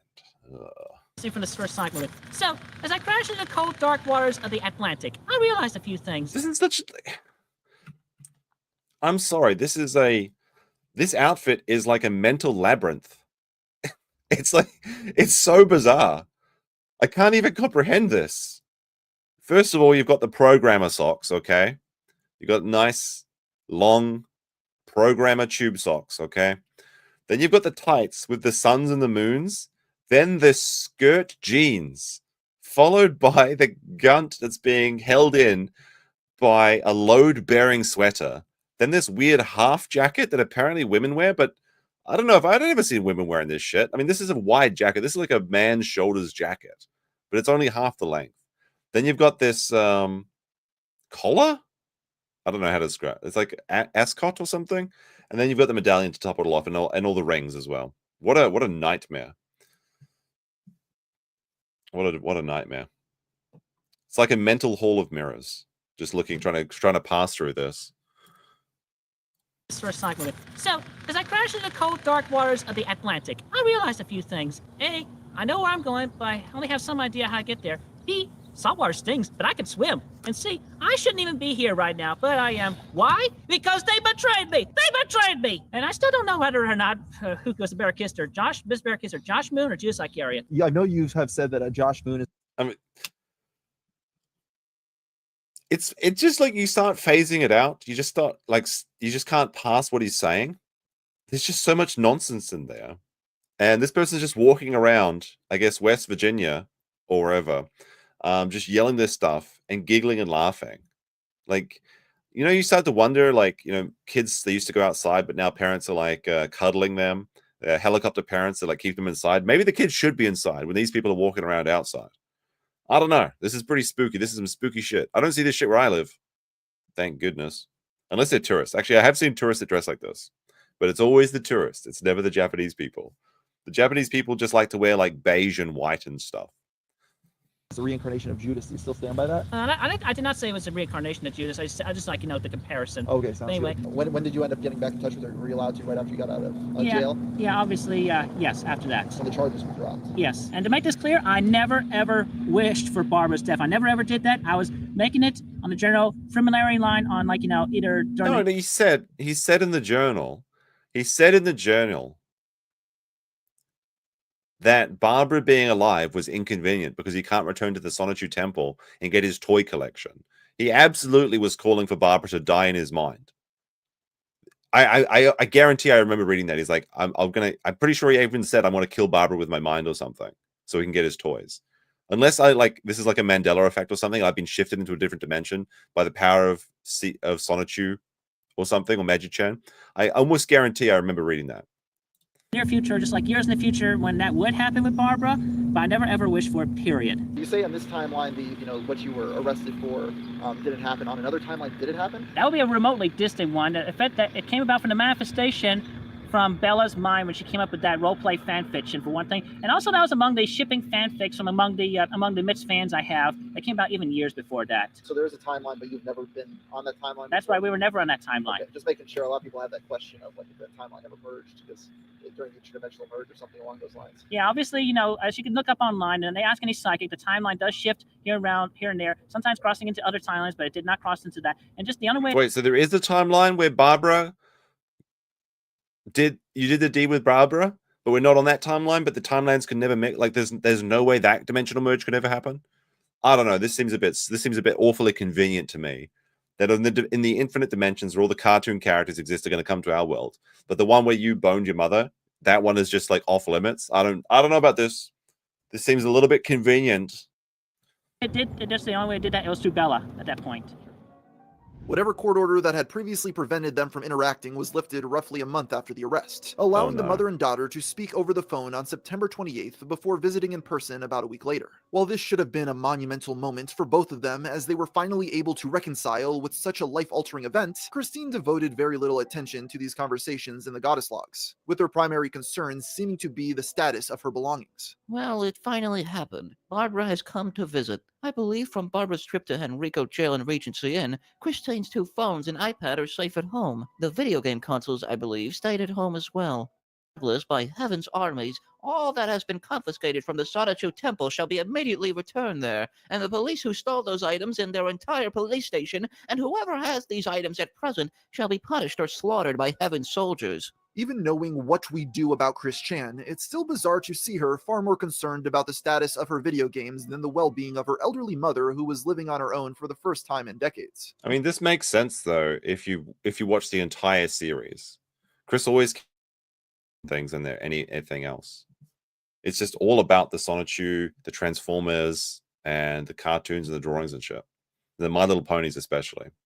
You may have noticed that the Chandler home being referred to as the Sonichu Temple. This ties into another aspect of the goddess logs that we've already briefly touched upon. You see, while it's partially constructed as a jail diary, Christine seemed far more focused on writing it as something of a Bible for her new religion, dubbed Neo-Spiritual Christianity. Much of this belief system is tied in with the lore of Quickville and the Dimensional Merge, and is thus nearly impossible for anyone but Christine or the most dedicated of Christorians to make complete sense of. Within the He put his belongings before his own well-being. It's actually crazy. This person tried to make their own... how do I describe this? Zipper between their legs. It's an event that you can see that is quite disgusting. The Christorians have documented it. They tried to make their own bussy in the comfort of their own home, and then they became very uncomfortable. This person has done a lot of crazy things, so I don't know. I don't find the toy thing the weirdest thing. There's a lot of weird shit. You may not, if you haven't heard the story of Chrischan, you are not prepared. Goddess Logs is a list of commandments for neo-spiritual Christians to follow. In one such commandment, she claims that all forms of sex and soul bonding, including incest, were acceptable within her religion. You might recall that. No! No! This is the really sad thing, too, because Barbara's completely demented. Like, actually has dementia. I mean, you can just see it on their face. Okay? This is what Mudahar's going to look like after a few more sessions on X. Anyway, when Barbara's husband died, was it Bob? Is Bob right? Bob Chan. Chris was the only other man in the house, and I don't think Barbara has the ability to discern which is which. That's what makes this really sad and really disgusting. While Christine vehemently denies there was ever any sexual activity between herself and Barbara, she has repeatedly described what they did as soul bonding. Since this act is classified alongside sex, this still leaves the door open for a concerning level of doubt. There are also multiple instances of... If you remember, you can use the press X to doubt as well. You have to join as a member, chat. If you don't join as a member, you don't have access to the Sonichu Medallion and the Bent Pickle, which is where this channel kind of all started from. And if you don't have a Sonichu Medallion, you can't protect yourself during the Dimensional Merge or from the demons that are going to be coming out of the pages of the Sonichu Bible. Chrischan praying throughout the Goddess Logs, specifically asking to be teleported back home to the Sonichu Temple immediately. As time went on and the self-proclaimed Messiah became more and more desperate, these prayers became increasingly unhinged. Even locked up in jail, though, Chrischan was never completely restrained. Practically every... Wait, I want to read that one. What is on our body's mind once again? So when they say body, they just mean what is on Chris's mind right once again? Get me home to the Sonichu Temple right now, please. Get me home to the Sonichu Temple right now, please. Get me home. This is some unhinged scrawling. I wish I had enough time to find like a wall and just scroll over it like an unhinged ramblings. Apparently there was like a Chinese guy who wrote an entire novel on the walls of like a random abandoned building. It's just every wall has like a different character and stuff. And apparently the novel's actually pretty good. Unhinged. Even locked up in jail, though, Chrischan was never completely restrained. Practically every page on the Goddess Logs is filled to the brim with her... You can't restrain someone who has this psychic potential. Not only Mewtwo, but Magi-Chan in one body. Mewtwo is the strongest psychic Pokemon. We're not even talking about the Sonichus yet. Experiences of astral projecting to quickfill in order to aid in the dimensional merge or any other multiversal problem that may arise. In her mind, she was going on boundless adventures, including every fictional character one could possibly imagine. But these tales were often juxtaposed with an account of what her physical form, referred to as a separate entity named body, was doing during that time. This usually amounted to sitting in her cell all day while playing solitaire. No matter what she could do within her... Wait a second. This usually amounted... It's been another long day with more solitaire, more self-healing meditations. What do you think self-healing meditations means? And more astral manifested work on my part and more universe, cosmos, and ashkic connections with my body. I ended up feeling some bored and sleepy at one point. I will write more insights shortly enough. Insightful. To sitting in her cell all day while playing solitaire. No matter what she could do within her mind, that didn't change the fact that she was still locked away behind bars with no hope of leaving anytime soon. On some level, she seemed to... The funny thing about this shirt is this is Fluttershy, right? Am I outing myself? I'm not a brony, but I've seen enough Chrischan to know the ponies' names. The larger you get, the more bulging Shutterfly's eyes become. Fascinating. Understand that. Nevertheless, Christine kept the dream alive. Even her mundane games of solitaire soon became part of the ever-expanding lore. In the margins of the Goddess Log pages, she would occasionally write down which card she dealt first each day, seeming to divine some sort of great cosmic significance from it. This is what they really need the Ashkick records for, so she can win at solitaire. Actually, this Oh also my gosh. extended to the numbers on her daily razors as well. It isn't as though her writings were kept exclusively to the world of fiction. Occasionally, real-world events would seep into the lore regarding Quickfill and the Dimensional Merge. For instance, there's a passage in which Chrischan seemed to imply that the global pandemic had actually started in another timeline before infecting ours due to a curse. She also wrote frequently about the war between Russia and Ukraine, seeming to believe that the real-world attacks were causing rifts in the timeline and causing her spiritual distress. At least that. Why was Chrischan pro Ukraine? Out of curiosity, it seems like a weird thing to them to latch onto, but they're very, very pro Ukraine, like obsessively so. Wonder why. That's the best. Is it just because it's like the popular thing online or Tumblr or whatever? Is it just copying the trends? Figure it, since it can often be incredibly difficult to figure out exactly what Christine is trying to say in regards to the merge. That could be it. With my further heightened psychic senses, we ended up sensing blood pressure spikes a few times as the body suddenly literally lit up like a light bulb, and I had to consciously focus and ground myself well to hold on. As later confirmed on WTOP 107.7 FM radio news station, a rocket was fired during that time, and a literal rift and a solar storm shocked the rocket and knocked 40 satellites out of orbit into Earth's atmosphere. Yep. Another meta sign of Putin's World War III attack on Ukraine. Wait, didn't that actually happen recently? Like 40... Wait, partly... Let's see. News station, a rocket was launched during that time, and a little rift shocked the rocket and knocked 40 satellites. Didn't like 40 satellites just fall out of the sky from Starlink or something? Did Chris actually predict that? Maybe this just happened again. I don't know. That's actually kind of interesting. Maybe this is the Ashkick records. Maybe it is all true. On November 11th, I feel like that just 2021, happened. Christine once again stood before a judge for another hearing. While this ultimately ended in yet another continuance, after the fact, her lawyer proposed an idea that infuriated the inmate. I also spoke with David Hellberg. They mentioned the idea of sending me to a facility in Pennsylvania to help me. My body was all, hell no, send me home to the Sonichu Temple now, or premature apocalypse. Said that out loud to the judge as well. My body reacted and went ritualistic in the temp jail cell at Rutgers Hill. Sorry. I just need someone. I need to see the recording of Chrischan yelling premature apocalypse now at the judge in a court case. I have to see that. That is so funny. Premature apocalypse. So good. Sheriff's office. This outburst seemed to make authorities believe Christine was on drugs, since upon returning to jail, she was horrified to find her cell had been thoroughly inspected and some of her belongings confiscated. Because these mainly consisted of Sonichu holy relics made from recycled paper plates and styrofoam cups, it's also highly likely that these were just mistaken for garbage and thrown away. Regardless, Christine did not respond kindly.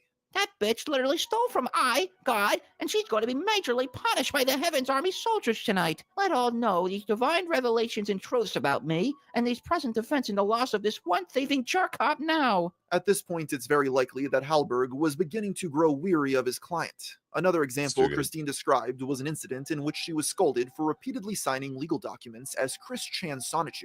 Unfortunately, nothing would get better from there.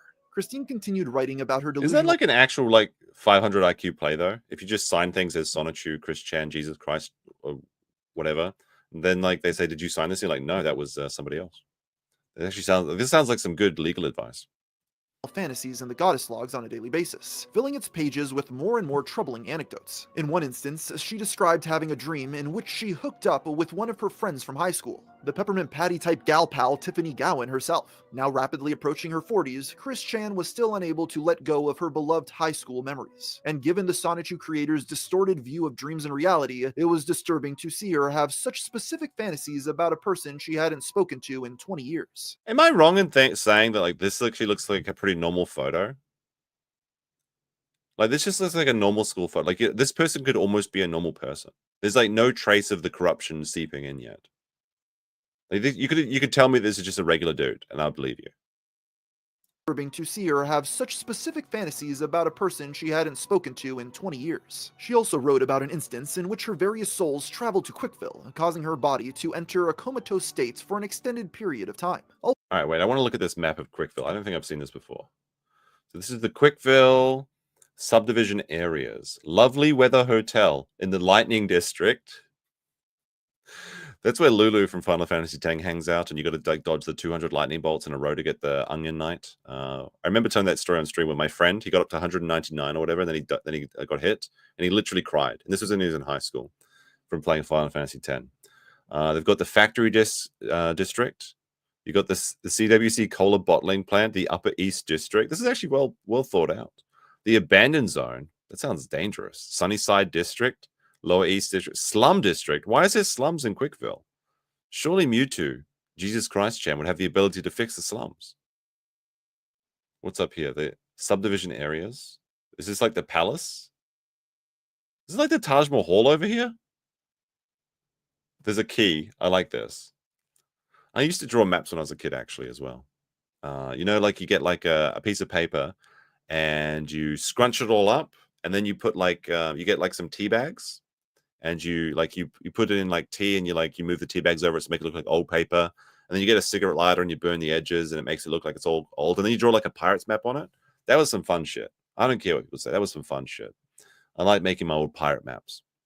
And then I tried to make like a pirate map of my neighborhood once when I was a kid. That was fun. It was very, very reminiscent, and I'd always have like a little key as well. And there's like Snake Swamp and like the Mystery Lagoon and things like that. It's wholesome. It's a wholesome thing. Although I'm not sure what's going on in the Zappin district. I think that's where they need to send Chris. I'm not sure I can co-sign the Zapping district. That's why is the Zapping district on the opposite side of the Lightning district? Shouldn't those be together? I don't know. I'm starting to see some errors here. This is the Feral Range. So like, wait, the Feral Range from 2004, 2006. So the Feral Range is expanding. Wait, isn't that bad? There's the beach up there. That's nice. Hogwash, Wilderness, Slumberland. They've got Slumberland in the slum. Come on now. Who writes this shit? The Walmart, Megamart. That's where all the jerk cops hang out. There's like the one central highway. This is actually good. Like this is like they've been playing City Skylines or something. You put like a big central bus lane in through the middle. Not like bus, as in like in a bus is for buses, but like just for moving things. Like in Factoria, you have like a giant bus lane. The Central Church of God Jesus. Okay. Sorry. I'm being way too distracted by this map. It's too interesting. Traveled to Quickville, causing her body to enter a comatose state for an extended period of time. Although she was probably not as unconscious as the word choice made it sound, as she also described seeing and hearing prison guards mocking her while she was out of it. In yet another incident... I mean, I would do that too. I mean, if you like, that's the best thing about the body cam footage of Chrischan's arrest, is that you get to watch all the guards like reacting to the crazy crap stuff that's happening. Not only inside arresting Chris and like seeing all the possessions, but then Ethan Ralph outside yelling, "Kill Stream, baby!" That must have been a legendary raid. They probably watch the body tape themselves all the time. As her distinction between fact and fiction continued to blur, Chrischan described a morning on which a fellow prisoner gave birth in the middle of breakfast. This inmate's self-counterpart in C-197 was 3 months pregnant but died 6 months ago. She and the child's souls migrated here, but they both went into the baby, so the baby has 3 souls in it upon arrival. Also, with the events, demons have been scurrying the jail building. That baby arrived with a demon inside it too, and this child is literally a ticking paradox bomb, not set to stick around long. That's like Lovecraftian as hell. What the fuck? The mother... Wait, how'd they get the 3 souls at the same time? I don't understand. Where'd the third one come from? Is the third one just a demon? Or is it 3 souls plus a demon? So is the baby souls, the mother soul, the demon soul, is that the 3 souls? That's some messed up shit. With all of these many examples in mind, it should come as no surprise that, in February of 2022, it was finally decided that Christine should be sent to a mental health facility in order to evaluate if she was fit to stand trial. However, given the generally slow nature of government bureaucracy and the ongoing pandemic, it would still be a few weeks before she could actually be transferred. In the meantime, though, things seem to... Was Chris in a prison with women? I don't think so. That's the thing. I thought they weren't. When they say that someone had a baby, do they just mean someone took a shit? Is that what they're talking about? Be on the upswing as the self-proclaimed messiah actually started making some friends in jail. The first of these was a man by the name of Travis, who Christine described as Jewish and possibly autistic. Not only did Travis agree to... Was it Akashic? Okay, I'll try and get it right the next time. This is a true believer in the Akashic records right here in chat. Let's see. We ended up making a new friend with our neighbor, Travis in cell 3. Decent, neutral, good. He's got like the D&D alignment charts, individual, and Jewish also. And probably autistic. Well, that makes sense. He wanted some coffee, for he was put on a diet. Yeah, I mean, if you're drinking coffee, it helps you out sometimes. Shared some with the extra Ziploc. tea bag. He gave me his kosher tray, which was good. Oy vey.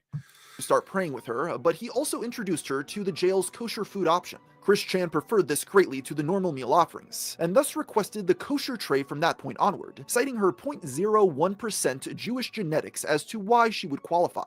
Christine also mentioned, you don't need to have the genetics to ask for the kosher meal. You could just convert. And furthermore, if you think you're the reincarnation of Jesus, wouldn't Jesus be eating the kosher meal anyway? Another friend named Carrie. While no greater details about this person is given, they stand out as one of the precious few non-hostile inmate interactions she had. At long last, on February 28, 2022, Christine Chandler was sent off for an extended stay at the Western State Hospital. Unfortunately, we have very little information regarding her experience there. What must be understood is that the goddess logs were written and completed in volumes, usually consisting of roughly 100 pages each. Upon the completion of a volume, Christine would pass them off to her mother for safekeeping within the Sonichu temple. Volume 5, though, which cataloged the goddess's entire stay at the Western States, was tragically exposed to water and damaged beyond repair, thus making it lost media. From what we do know based on future goddess log entries, though, it's safe to say that Chrischan did not enjoy her time there. Since we don't have much information about the Sonichu creator's life during this period, in the meantime, let's take a quick look at what was happening to the person who got her sent to prison in the first place, Isabella Loretta Janke. After some panicked attempts to throw people off her trail following the release of the phone conversation, her identity was soon discovered and her history combed through. According to reports, she was a student at Texas Tech University and already had a very negative reputation across campus. You see, Isabella ran a Discord server known as the Chess Club. That should just be all you have to say. They ran a Discord server. You just say that, and they're guilty. Place where she and her friends could mock their peers and take part in any kind of degeneracy they could imagine. Some of the more heinous posts from this server have since been leaked online. Just so you're aware, Isabella's alleged screen name was Red Pilled Single Dad. Many of the messages here are what you would expect to see from a group of internet. So this is what Janky really looks like. So in some of the pictures, Janky looks okay because they got several assets. But then you see a picture like this. They've got like I was watching these Crusader Kings 3 videos. For some reason, my recommended list says, do you want to watch Crusaders Kings 3? And I've never played Crusaders Kings. But it's like, the video was entitled something like, I made the most incest family in all the land. And then there was another one where he had like the most, he started like a eugenics program, trying to make like the ultimate Giga Chad in Crusaders Kings 3. It looks like a really fun game. But then, like, he got, like, the lover's pox, and it looks like this. This is some lover's pox. This is what I'm seeing right now. Janky's got the lover's pox. Edgelords. Racial slurs, transphobia, and jokes about sexual assault were all plentiful. Gore Apparently images there's a lot were of also spread Crusader frequently Kings amongst boys them. What happy was a in here. particularly disturbing running theme found in the Chess Club server was Isabella's penchant for abusing animals. She seemed to take great delight in speaking about how many hamsters she had killed in brutal ways. As if that weren't bad enough, there was also a cat who she allegedly overfed in order to satisfy her fetishes. The group would also use this server as a spot to organize targeted harassment against their fellow Texas Tech students, usually LGBTQ people. This actually made them the target of a Title IX investigation, although it was later dropped since the school was unable to definitively prove who was behind the accounts. This is merely a taste of The Discord gang gets away with it again. They can't keep getting away with it, chat.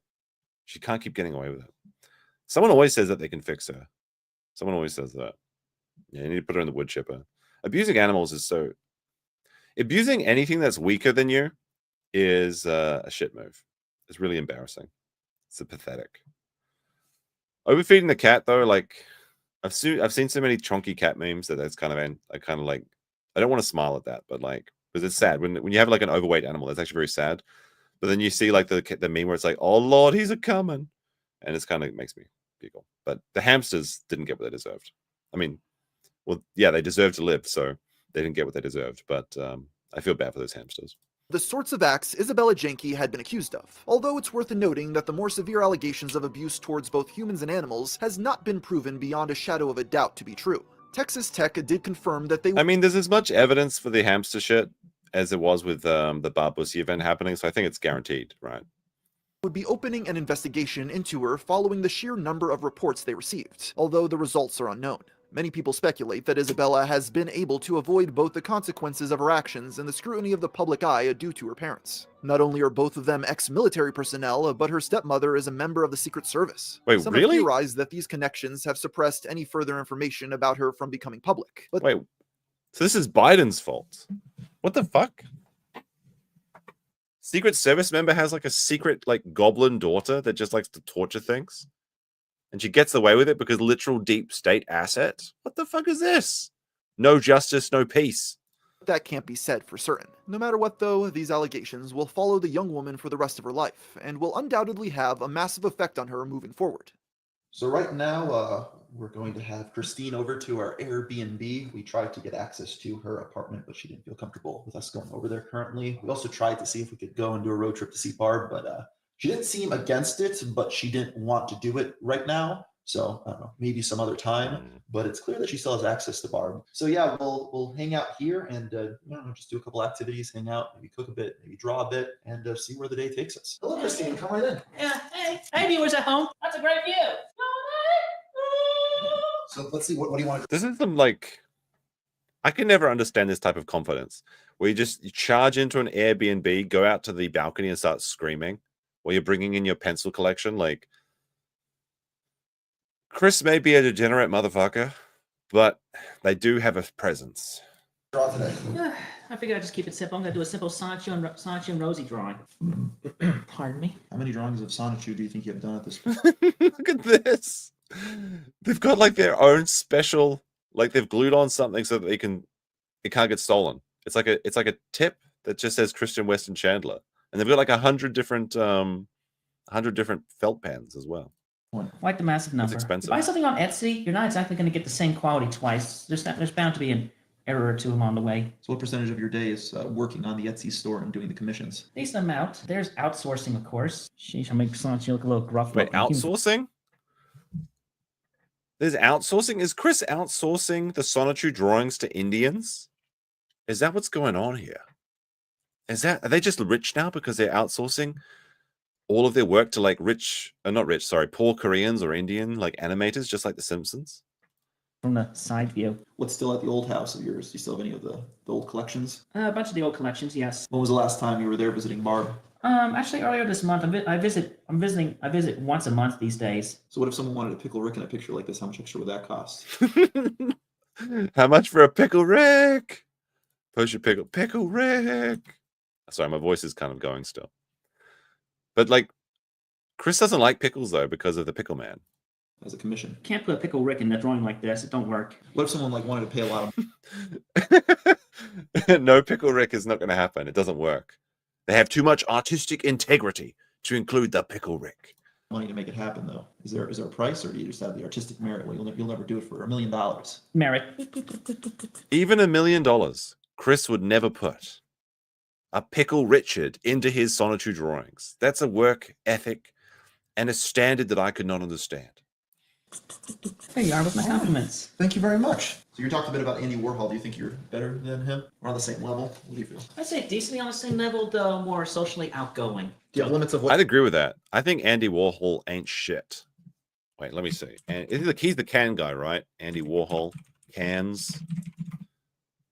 The soup can guy? Yeah, he's the soup can guy. You're telling me this is art? What? Soup? I gotta be careful.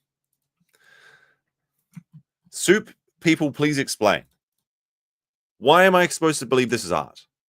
Oh, he drew a bunch of soup cans. He's the best guy. What do you mean? Andy Warhol ain't shit. And Christian is definitely more charismatic than he is. What am I supposed to get from this? Oh, it's soup in it. It's just like real soup. I don't know. Andy Warhol is like the top of my list of overrated artists. You'll draw? Yes, I do have my... He developed the new printing technique. So he cheated. He didn't even draw the soup cans. He just drew it once, and then he just copied it. Unbelievable. Boundaries. Definitely nothing NSFW and no gore. I mean, just rule of thumb, if it cannot be aired on Nickelodeon or Cartoon Network, no. What about Adult Swim? Adult Swim don't count in that. Okay. See, that's some standards. He may fuck his mother, but if it ain't allowed on Nickelodeon or Cartoon Network, I ain't drawing it. But he drew Sonichu performing acts on Rose Chew. And I think he did that for his high school gal pals as well. So that must be a new standard, which seems like kind of strange and arbitrary to apply at this time of his life. On May 3, 2022, Christine Weston Chandler was returned to the Central Virginia Regional Jail as she continued to await trial. Upon her arrival, a new mugshot was taken, which was immediately discovered and spread across the internet. People quickly took notice of how different she now looked compared to before her arrest. She was thinner, her eyes more sunken with dark bags underneath, and the hope and joy seemed to have been completely removed from her face. Smile and optimism gone. Things weren't progressing well for the Chandlers outside of jail either. Back in November of 2021, Barbara was involved in a car accident after allegedly failing to yield the right of way, resulting in 2 of her ribs being broken. Barbara still allowed to drive? She's not capable of doing that. And the complete destruction of the family's van. She was ultimately found to be at fault. Like, do you know how scary it is to be driven around by someone with dementia? Now, my grandmother doesn't have dementia, but she had a stroke. And, like, she couldn't use her hands very well. And she had, like, this old Mini, and it was, like, a fully manual transmission. And it was, like, she had it for so long. And she would hold the steering wheel like this. Like, she couldn't close her hands around the steering wheel, so she would just push into it like this and steer like that. It was terrifying. She was, like, driving me around Auckland and shit. I was like, what the hell's going on? And she's like, brrrr. And old people, they drive fast sometimes because my one does, but she doesn't have much longer. She's got to get there quickly. I don't know. It ain't. You know, in Japan, if you give up your driving license when you're an old lady or an old man, most of the old men die first though, so they don't have to worry about them. They give you like discounts on ramen and stuff. There's like they socially like applaud you if you give up your driving license as an old person in Japan.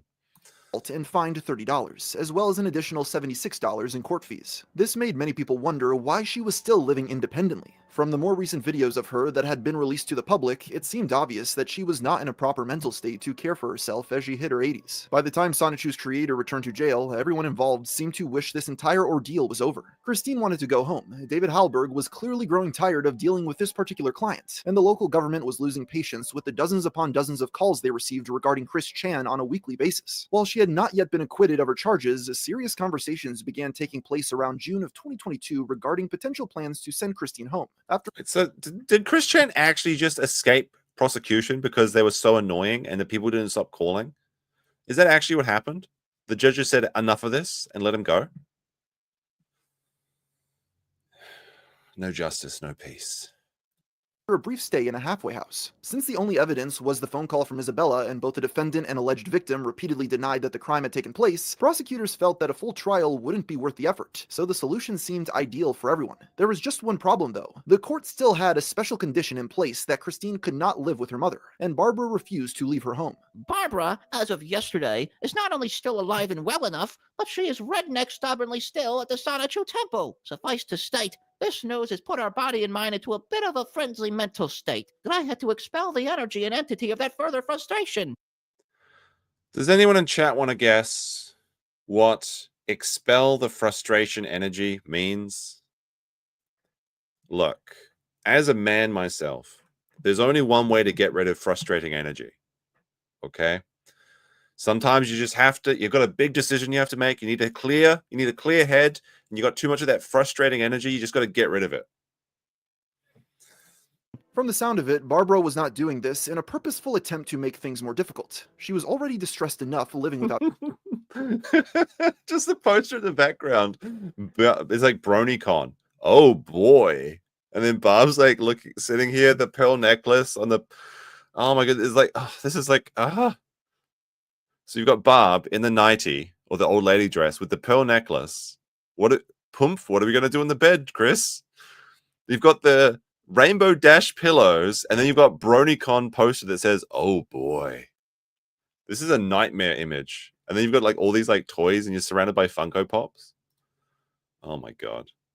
Her daughter, and now the prospect of leaving the place she had called home for so many years was just a bridge too far. The idea of moving into a retirement community was pitched to her multiple times, but Barb adamantly turned it down. All she wanted was to return to her life with Christine before any of this ever happened, and she didn't appear to understand why that was no longer a possibility. This was a continued frustration for Chris Chan, who wrote about her battle of wills against her mother multiple times within further goddess log entries. Her opinions here seem to be mixed. Deep down, Buddy had actually wanted to return home with Barb still there. Good grief. Frank. Just little details is so funny. I wish that Chris would write down the stress size as well in the goddess journals. That'd be great. We know to be in Barb's presence again would not only be heavy emotional, but extremely awkward and deeply discomforting, especially with what little of Barbara still remains in Barb. Ooh. But I mean, doesn't this imply that it happened? Why would it be extremely awkward and deeply discomforting if nothing happened? Something had to have happened. What little of Barbara still remains in Barb. That's like such a sad thing to say too. There's a little of Chris remaining in Barb. Sorry. I apologize for that. Extremely awkward and deeply discomforting, especially with what little of Barbara still remains in Barb. On top of that, she also vented her feelings regarding her mother's mortality. Barbara is in a rose chew form / body on the C-197 Earth half, and the human body that lives at the Sharty temple and lingering is a partial soul form or shell of herself. We and our body still can't help but weep once again for the pending loss of Barbara's human body. This was one of Christine's... This is psychotic. The pending loss of Barbara's human body. So they've already, in their mind, written Barbara into their fictional world so that they can die and not feel guilt when they plan to murder them or some shit. I don't know. This is some fucked up shit. Our body still can't help but weep once again for the pending loss of Barbara's human body. This was one of Christine's few moments of clarity in a very long time. Despite the layers of lore she had created in order to shield herself from reality, she still, on some level, seemed to understand that once Barbara died, that would be the end. There would be no life eternal as a Rose Chew in Quickville. She would be gone and Christine would be all by herself. Meanwhile, on the internet, the world of Chrischan was experiencing a brief spike in popularity without her having to do anything at all. In August of 2022, a screenshot of a 4chan green text was posted to Twitter claiming that Christine... Post your Fs in chat for 4chan. Had escaped police custody during a court hearing by climbing out a bathroom window. And I think I vaguely remember this, but nobody believed this, surely. See Chrischan trending on Twitter. Apparently he went to his trial, went to the bathroom for court 5 minutes before trial, climbed out the window and ran away. Police are searching for him, but they can't find him. Been missing for 5 hours. I mean, the missing part, I remember that. I think that's reasonable, but like, how does the fat fuck run so fast? It's because he's Sonichu, baby. Had been at large for 5 hours. But there was like this other People thing that they flocked said to they his escaped to story, Canada and many or took something. it at face value since they were so hungry for any new Chrischan updates. The rumors spiraled from there, as people began reporting that she had joined up with notorious drug lord El Chapo, and the two were headed for the Canadian border. While these that nobody believed that. Okay, like Chrischan disappearing in a bathroom for 5 hours, that's believable. But the El Chapo stuff is that's a bridge too far. Claims were quickly debunked, they were treated as gospel at the time due to how widespread the meme became. In fact, to this day, many people still believe the original rumor of Chrischan escaping police custody, as it continues to be brought up occasionally in discussions surrounding the internet legend. So if you are one of those people, allow me to be the one to definitively tell you, no, Chrischan never broke out of jail. Since Christine was still locked up and thus unable to take part in any of the discussions surrounding her, it was clear to many that there was a void that needed filling. And if Chrischan couldn't be on the internet, we could at least have the next best thing. On December 6, 2022, a YouTube user by the name of C-Chan Sonichu Quick uploaded a video claiming to be an old foe from the distant past. Oh, let's fucking go Liquid Chris. I remember this. Liquid Chris, like, briefly returned, allegedly. Like, I don't know if it was proven. Liquid Chris is like the actual hero in the story. Like Chrischan is the villain, but we're watching the movie from villain's point of view, and Liquid Chris is the hero and the true and honest Chrischan. Chris. I am the true and honest creator of the Sonichu and Rosachu comics, and I know I haven't made any the YouTube videos in a long time, but there's an explanation to that, but that is not in this video. It shall be in another one. In this video, he claimed his reason for returning after all these years was to combat the rise of another notorious online personality by the name of Cyrax, who had been referring to himself as the next Chrischan. Are people interested in Cyrax? People keep mentioning Cyrax, and I should cover Cyrax more. I covered Cyrax once. It's like a much more disturbing story, I think, and I actually get a little bit sad when I look at the Cyrax stuff. But are people interested? Is that what they want? They want the horror cow content? Is that what you guys want? I don't know. You got to let me know these things. Not long after, he posted another video on TikTok with a face reveal, although both of these uploads have since been removed, with only the original YouTube post being properly archived. This alleged return sparked some debate amongst Chrischan observers, with many disagreeing as to whether or not this was actually the true and honest Liquid Chris. Those who believed him to be a fake pointed to another popular theory that the original Liquid was actually a man by the name of Christopher Duckworth, who had since gone on to become a doctor. What a name. Christopher Duckworth, MD, and he's like an oncology fellowship. This is the good. This is like if you ever said like, what can you accomplish if you spend your evenings like logging lolcows? Well, apparently you become like a cancer doctor. The people that worked on causing the most stress to Chrischan, they now serve. Like I feel like this is a win. Both in their professional and private lives, nobody can beat Mr. Duckworth. He's the actual hero of the story. He's going to cure cancer, I guarantee it. We're going to come up one day that he's going to cure all cancer, and then like, how do you credit this? It's like, well, I had so much fun trolling Chrischan that I decided to save the world. Original Liquid was actually a man by the name of Christopher Duckworth, who had since gone on to become a doctor. There was even a TikTok posted a month prior to this, which seemed to indicate that he had gotten married to Casey, the girl with whom he had trolled Chrischan all those years prior. None of this can be proven for certain though. The person behind the TikTok account vanished just as quickly as he arrived, and thus has never provided definitive proof that he is the real Liquid Chris. Another major event during this era had very little to do with Christine herself, but it was something she took great joy in. It was around this time that the infamous political streamer Keffals was waging war against Kiwi farms. That's the thinnest Keffals I have ever seen. How old is this footage? A website for which the original intention was documenting and mocking Chrischan. Keffals managed to successfully get the forum dropped by service providers for a time, something Christine celebrated within the goddess logs upon hearing of it. Josh No Moon. This was also the funniest thing though, like when Keffals was like the premature victory of taking down the Kiwi farms. How'd that work out for you, Keffals? Had directly attacked a faint enough transgender individual, and they fired back immensely. They reported the Kiwi Farms, and no, the Kiwi Farms forum site that started purely as a CWC hate forum site. Gone, completely clean. Good holy bye. And nothing was backed up from Kiwi Farms, so they can never ever come back with the past hatred and toxicity against me. Of course, somehow Kiwi Farms returned.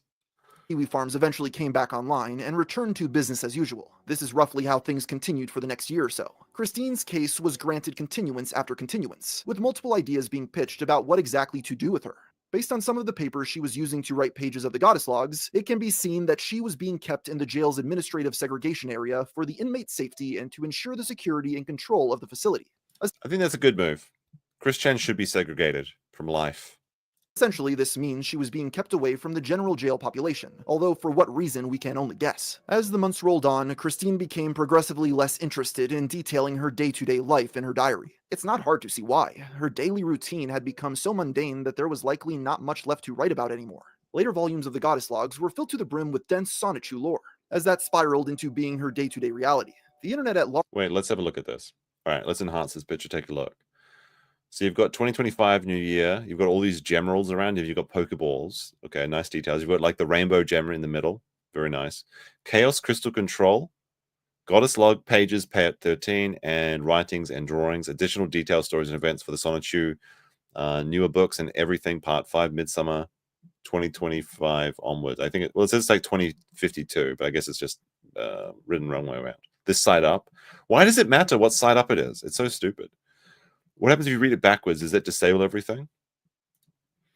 Also began to lose interest. Aside from her most diehard followers, nobody was really focusing on the CPU goddess's activity anymore. Even avid Christorians were having a difficult time keeping up with her life updates, since courts had been keeping details of the case locked up tight. That's what made the next major update so shocking. On March 27th, 2023, it was reported online that Christine had been released from jail via court order. While this was something that her lawyer and allies on the outside had been working on for nearly 2 years at this point, the news still hit the internet like an unexpected slap in the face. Due to the tight control of information, many people had assumed that the case against Chrischan was airtight, and thus she would not be seeing the outside world again for a very long time. The main concern shared amongst many onlookers was Barbara's safety, as it was unclear from an outsider perspective where exactly Christine would be staying or how much access she would have to her mother.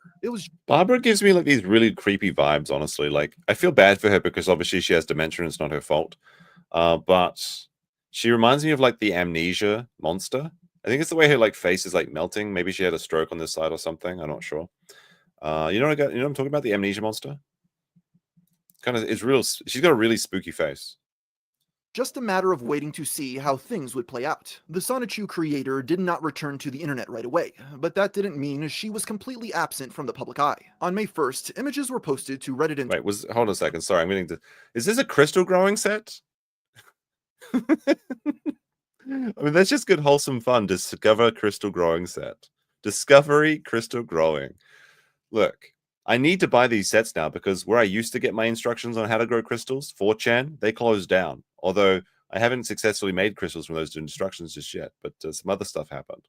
It was quite a wild ride, but I guess now we have to go buy our crystal growing sets in the wild because we can't just download them from 4chan. But that didn't mean she was completely absent from the public eye. On May 1st, images were posted to Reddit and Twitter showing Chrischan shopping at a Walmart in Midlothian, Virginia. A video was also uploaded to YouTube of her leaving the store. The photographers kept their distance and thus didn't get a chance to speak to the infamous lolcow, as seeing Chris in the wild must be like spotting a Yeti. It must be like a magical, crazy occurrence. Would be the case with many future sightings. This would lead many to call this the Bigfoot saga, See? as people were hungry to find out what Christine would be doing with her life post-incarceration. She was also reportedly witnessed climbing into a black van after she was done shopping, although at the time... This is a Fed operation, isn't it? Isabel Janke just happens to have secret service parents, and then Chris is just mysteriously climbing into black vans. This glows. This really glows. Nobody knew where she was staying. Throughout the rest of the month, more and more images were published showing Chrischan out and about in various Eastern Virginia areas. These were all fairly mundane sightings. She was spotted playing a card game at a hobby shop, walking outside a pizza restaurant, and shopping at a variety of stores. One cashier who spoke with her even posted one of Christine's receipts online, which had been signed J. Chrischan Sonichu. That's like the biggest tip you'll ever get. Just don't cash that. Well, I guess it's just a receipt. Just take that home. That's a piece of Christery right there. You have to keep it. On another occasion, an image of the Sonichu creator at the River Ridge Mall was posted on Reddit, in which she was seen sitting with two mysterious individuals. It was at this point that some people began pushing back against the rising Chrischan fascination. It was one thing when she was willingly exposing herself to the internet, but covertly taking photos of her in public struck many onlookers as a bridge too far. They argued that if Christine wasn't actively posting online and was instead trying to live her life in private, those boundaries should be respected. This backlash did not stop a continued stream of new photos from circulating across the web, of course. In June, the Sonichu artist was seen hanging out with an unidentified group of people in Williamsburg. This only caused more of a stir, as now innocent people who had nothing to do with the ongoing saga were in danger of being roped into the vortex of drama they had. I was going to make a bad joke, but I feel like I get in trouble for it. I was going to say, hey, look, 3 disabled people, but never mind. That actually does seem in poor taste. I want to rescind that. No knowledge of. For the most part, the identities of these out. new friends remained a mystery. All except one, that is. The most frequent individual that Christine was seen hanging out with was a young woman who was identified only as Flutter, due to her love of the My Little Pony character Fluttershy. There was some initial concern about her age since she appeared very young, but it has since been established that she is 30 years old. Well, all right. Well, first of all, if they're a My Little Pony fan, of course they're 30 years old. This is a weird person. I don't know about this. I didn't pay the jannies. They don't work for free anymore. True. They're escaping now. That's a big fucking red flag. Concern about her age since she appeared very young, but it has since been established that she is 30 years old. Beyond that though, and not much information was known about Flutter beyond the multiple times she was seen walking around in public with Chrischan, and at the time she was seen as nothing more than a platonic friend. Things continued like this for the next few months as people continued voyeuristically photographing Christine anytime they spotted her in public. While some approached her for a conversation, nothing substantial ever seemed to be revealed. It wasn't until August 8th when a judge officially dismissed the incest charge, putting a final end to the ordeal. The internet now had to sit by and wait with bated breath to find out what Chrischan would do with her newly gained freedom. Their worst fears seemed to be realized on September 4th, when the self-proclaimed Messiah's car was spotted parked in the driveway of the Sonichu temple. With no way of knowing what was actually going on inside the house, all onlookers could do was pray that it was nothing more than an innocent visit between mother and daughter. I'll tell you what's going on in the house. That house is a rocking. You don't come a knocking, boys. You know exactly what was going on in that house. Dismissal of the charges marked not only the end of the so-called jail saga, but also a new age of Christery, as the world's most documented person slowly started returning to online life. Much like her public sightings, this was a slow trickle rather than a grand re-entrance. It began with people noticing her Pokemon Go account had been logged into. More interestingly though, on August 16th, Christine began liking a plethora of Twitter posts, causing a massive stir on social media. She also dumped a large number of drawings to her DeviantArt page. I will say, that at first when Twitter changed so that you couldn't see what people were liking, everyone hated it, but that's actually the best change. That's actually the best change. If they ever revert that back so that likes become public, that's going to destroy so many people. Because now I tell you, when I post something about certain people and I see all the likes that are all private, but I can see them, I can see the people that agree with my opinion but are too cowardly to say it in public. And I sit there to myself and I have a bit of a giggle. Because now, because of the private likes, we get to have a little chuckle about certain things.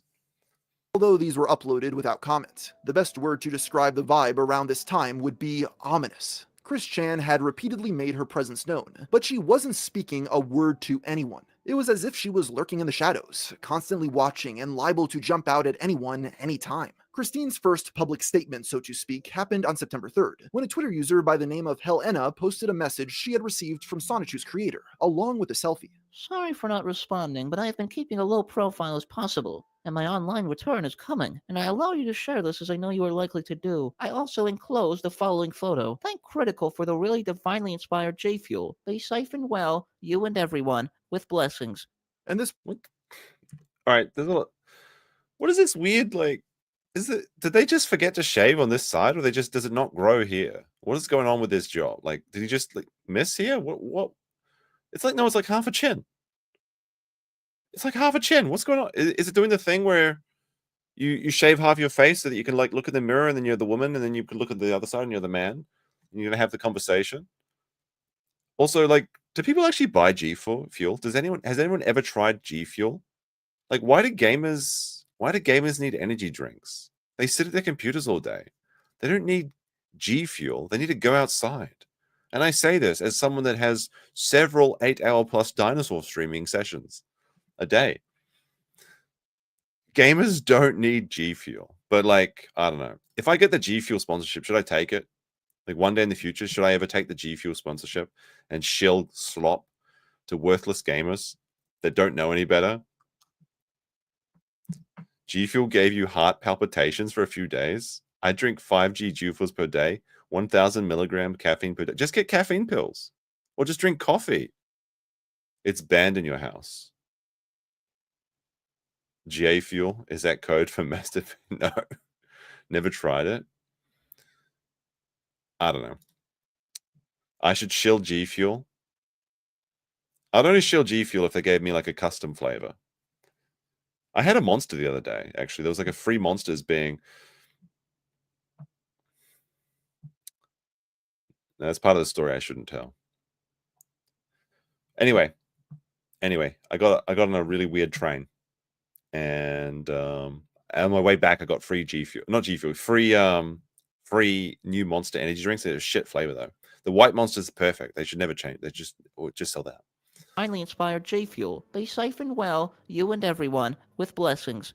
And this promise of a return was made good on October 16th, when Christine uploaded her first video to YouTube since her arrest, titled, Jesus Christ Chan Sonichu Prime Resurrected and Returned. While this did appease the people who were starving for new Chrischan content, it probably wasn't what those who wanted an actual statement on the controversy were hoping for.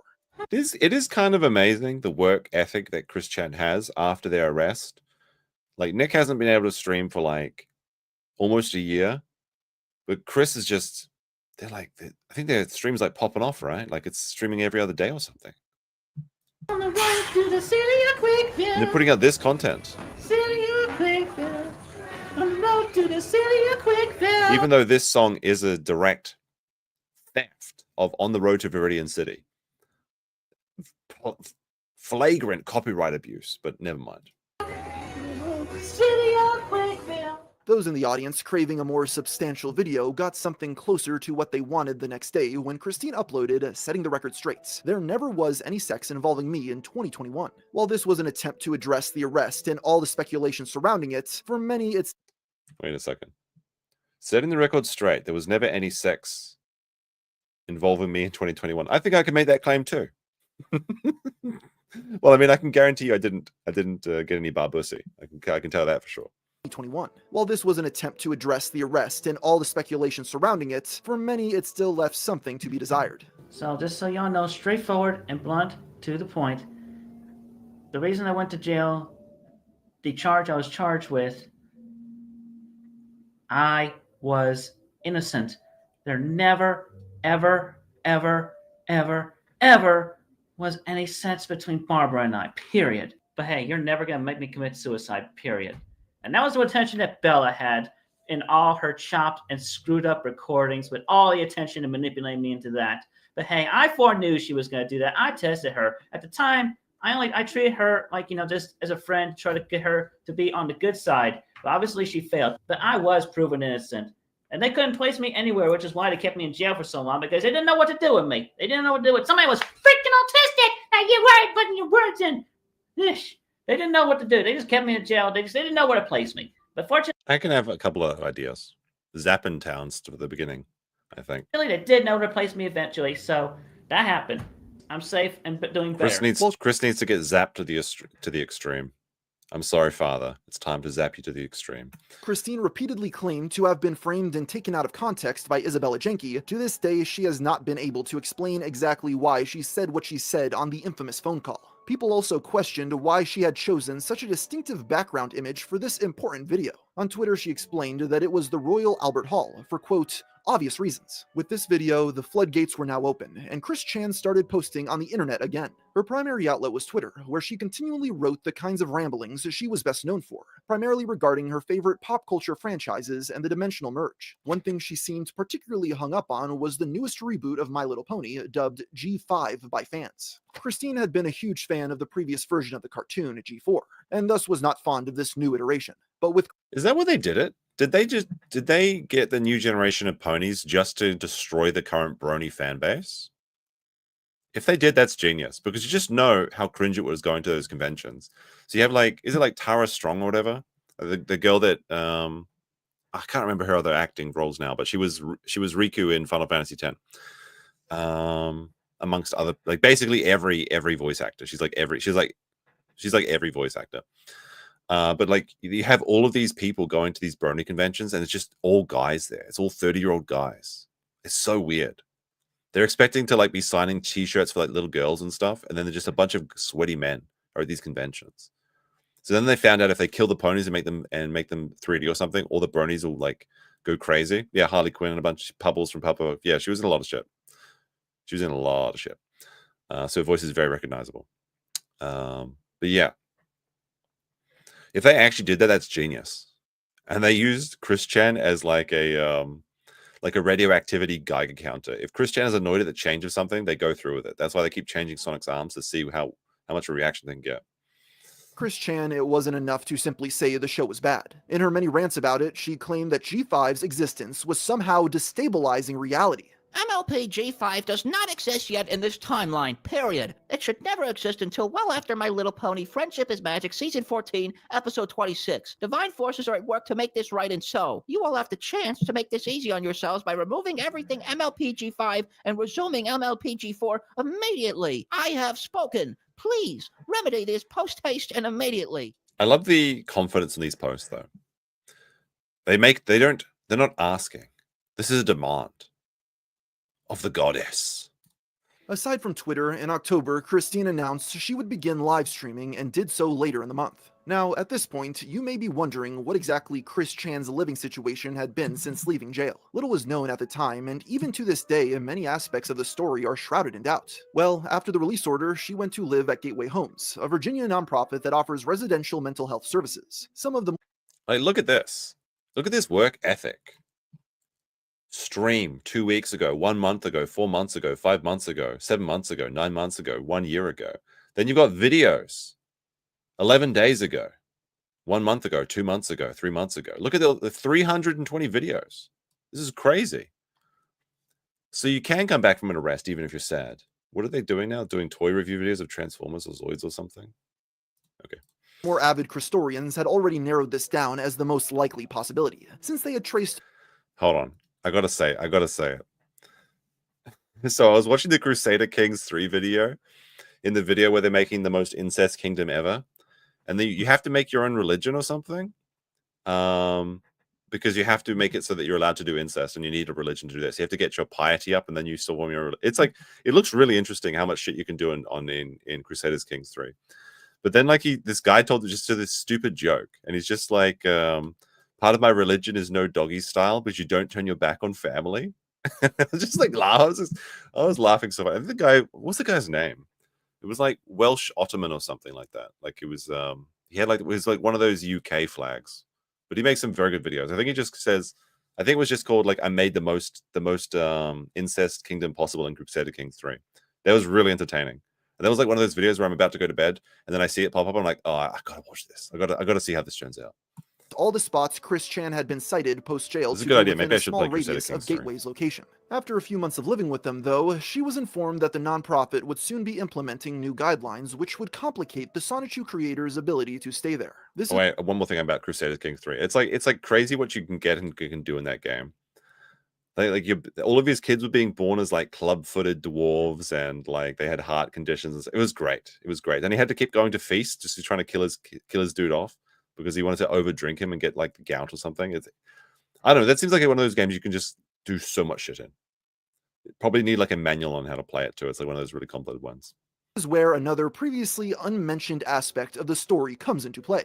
You see, since late 2020, the business end of Chrischan's online presence had been managed by a small group of supporters. This mainly involved helping to run her Etsy page and making sure orders went smoothly. But after she got arrested, they were in regular communication with David Halberg to get her out. So when they discovered that Christine's living situation was on shaky ground, they aided her in finding an apartment in Lynchburg, Virginia she could afford to live in on her own. There's a place called Lynchburg? Is that real? I feel like that's made up. Lynchburg, really? I mean, that's where Chris should be. In Lynch. Yeah, it's a real town. Okay. What is the origin of the name? Lynchburg. History. Let's see. Monacan Native Indians and Saugeen speaking tribes that lived in the area for over 10,000 years. Explorer John later visited the villages. The Indians occupied the area until about 1702. They had become weakened because of high mortality from infectious diseases. Okay. When did the lynching start? When did they start lynching everybody? Like with Gateway Homes, though, the sleuths in the Chrischan community were able to figure this out on their own as well. Using photos from the Sonichu artist's Twitter and screenshots from her live streams... Apparently the Lynchburg Internet Defense Force is here. Apparently it's wonderful there. All right, fine. Were able to cross-reference the room interiors with images from Zillow listings to figure out exactly where she was living, proving once again that privacy on the internet does not exist. Regardless, this is where Chrischan currently resides, regularly live streaming and producing commissioned art and homemade Sonichu medallions for a living. But even this came with its own problems. What must be understood is that Gino Samuel, creator of the YouTube series Chrischan: A Comprehensive History, was also selling his own 3D printed replica Sonichu medallions on his Etsy page, even including dubious certificates of authenticity. Wait a minute. I don't know how I feel about this. Wait, what does it say on the certificate? The certificate verifies the authenticity of the Sonichu company created by Christian Western Channel signature. Personally attests that Gino Samuel is the modeler and painter of the 3D painted model. Okay, so it's not like selling. Okay, this is a little bit sus. Am I okay with, like, if you think this is okay, press a 1 in the chat. Is it okay to steal Sonichu and then make your own products in Sonichu and then sell them, and then have the certificate of authenticity? But then you say, but it does say in the certificate that it's a 3D printed model painted by Gino Samuel, and then the inspiration is Christian Western. I don't know. It seems a little bit sus, considering that Gino Samuel stole like all of Chris's life to his entire career is just documenting Chrischan. I don't know how I feel about this. 1 for okay, 2 for not okay. This feels like actual like copyright theft. Although I guess no, wait, you know what? No, fuck him. Sonichu is not an original character. It's Pikachu and Sonic. Chris has no claim to owning Sonichu. I rescind my objection to this. This is okay because Chris didn't make an original character in the first place. And this was something Christine did not take kindly to. Well, sorry. Sorry. Like I thought about this for a second. Like, wait a minute. Wait a minute. I'm too deep in the lore. I believe in Sonichu more than Pikachu or Sonic anymore. She didn't speak much about it publicly. Her frustration was visible in a tweet from December of 2023, in which she was replying to Gino, thanking a fan for purchasing one of his products. Is this Gino, true? don't even with the certificate. 3D printing never surpasses the full soul effort in handcrafting. It's not funny. That's true, though. You'll never be as soulful as you'll never be able to contain a real demon in the soul gems of the Sonichu medallions. This objection did nothing to deter the documentarian. In fact, he later expanded his inventory, selling t-shirts which read "Want Woman," identical to the one Christine had worn at one point in time. She could Yeah, I'm okay. Can you please stop the Want Woman shit? also be seen in the comments of the YouTube community post announcing the item sale, once again denouncing its existence. There was some debate about the ethics of That's a good shirt. I like that shirt. I might get one of those myself. Although I wouldn't buy it from Gino Samuel. I'll just make my own. I want the authentic threads. Gino selling these products. That's pretty good merch, Making though. a living by thoroughly documenting the life of Chrischan already struck some people as morally questionable, and they felt that this new business venture was over the line. For his part, Gino did not seem overly concerned by the criticism, flatly stating in a Reddit thread, "You say that as I'm watching the sales roll in. It may not be for you, but it is wanted and liked by others." Hold on a second. You say that as I'm watching the sales roll in. Was this story based? Yes. All right. Gino Samuel can do whatever he wants. It's fine. I'm fine with it. It's based. I like that. That's funny. Suffer, poor people. I'm rolling in shirt money. Gino Samuel like moved to China. He's got like a Chinese wife. He was living in Tokyo for some reason. He married a Chinese woman. Now he moved to China. And he's just living his best life, rolling around in Chinese shirts. That's probably why he moved there, to get closer to the production center. As I'm watching the sales roll in. It may not be for you, but it is wanted and liked by others. This continues one of the oldest Chrischan patterns, that being her hatred of people selling a knockoff versions of her products, first seen in the Jimmy Hill saga almost 2 decades prior. You want to make some brownies? Yeah, we can make some brownies. One stick butter. Is it very soft? I'd say decent. Wait, how much of the cocoa powder? A half cup. We have measurement cups there. For the cocoa. Mashing the butter. Mashing the butter. What about a moist critical Charlie? She's kind of cool, you know. I like the divine peach flavor of G Fuel. There's dragon fruit in that one. Do you think Charlie has any like abilities, natural? Dragon fruit is a fucking scam. It has no flavor. I don't want to hear women in chat saying they're like, "Oh no, I can taste the flavor of dragon fruit." Dragon fruit looks cool, but it's a nothing flavor. Oh, it's a dragon. It's so cool. It looks cool. It's got a cool name. Dragon fruit tastes like nothing. Nobody has ever described their favorite fruit as, "Oh, I love dragon fruit. I just need the taste of dragon fruit." It's a made up bullshit.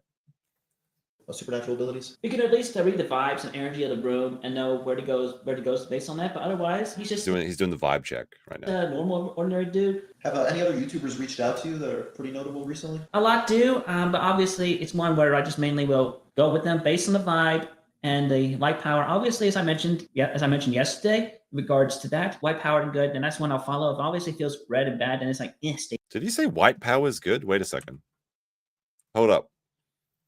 Go with them based on the vibe and the light power. Obviously, as I mentioned yesterday, in regards to that. Is that the light power or the white power? The astrology of fruits. Yeah, people are pretending that they can taste like weak kiwis or something. Just buy a kiwi. White power and good, and that's one I'll follow. If obviously feels red and bad, then it's like, stay away from that. And if I misinterpreted that, I do apologize. It's all good. We'll make the correction. Because I really do appreciate everybody of all colors, races, and ethnicities. I am not racist. When you were like a child. And neither am I. But did you have any sense that you were possibly transgender or identified as a woman? I felt like I had more feminine tendencies and likenesses, and I just couldn't really identify too much with what is typical with the male or masculine aesthetic. And of course, I do appreciate, you gotta fight your wars, you gotta go out into the battles and whatnot. Do you think about your father a lot still? Off and on, yes, in appreciation and whatnot. So you've come to appreciate him more as time has gone on? Well, let's just say between I mean, the only thing he appreciates his father is for setting him up with his girlfriend. Chill Station says, "Rip 4chan." Yes, rip-a-rooney 4chan. It's gone. 4chan is kill. Bob and Barbara. Okay, I forgot to tell you my story about when I found out when 4chan was dead.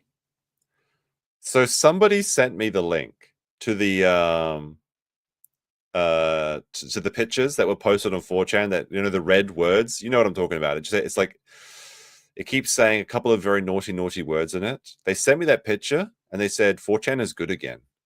It's like nice. Flaws and details and yada yada yada aside, I feel like Mr. C was a better parent as opposed to Barbara. It's very insightful. Thank you for sharing that. I think with that, we want to get some brownies. Yeah. Let's try out the brownie. Yeah.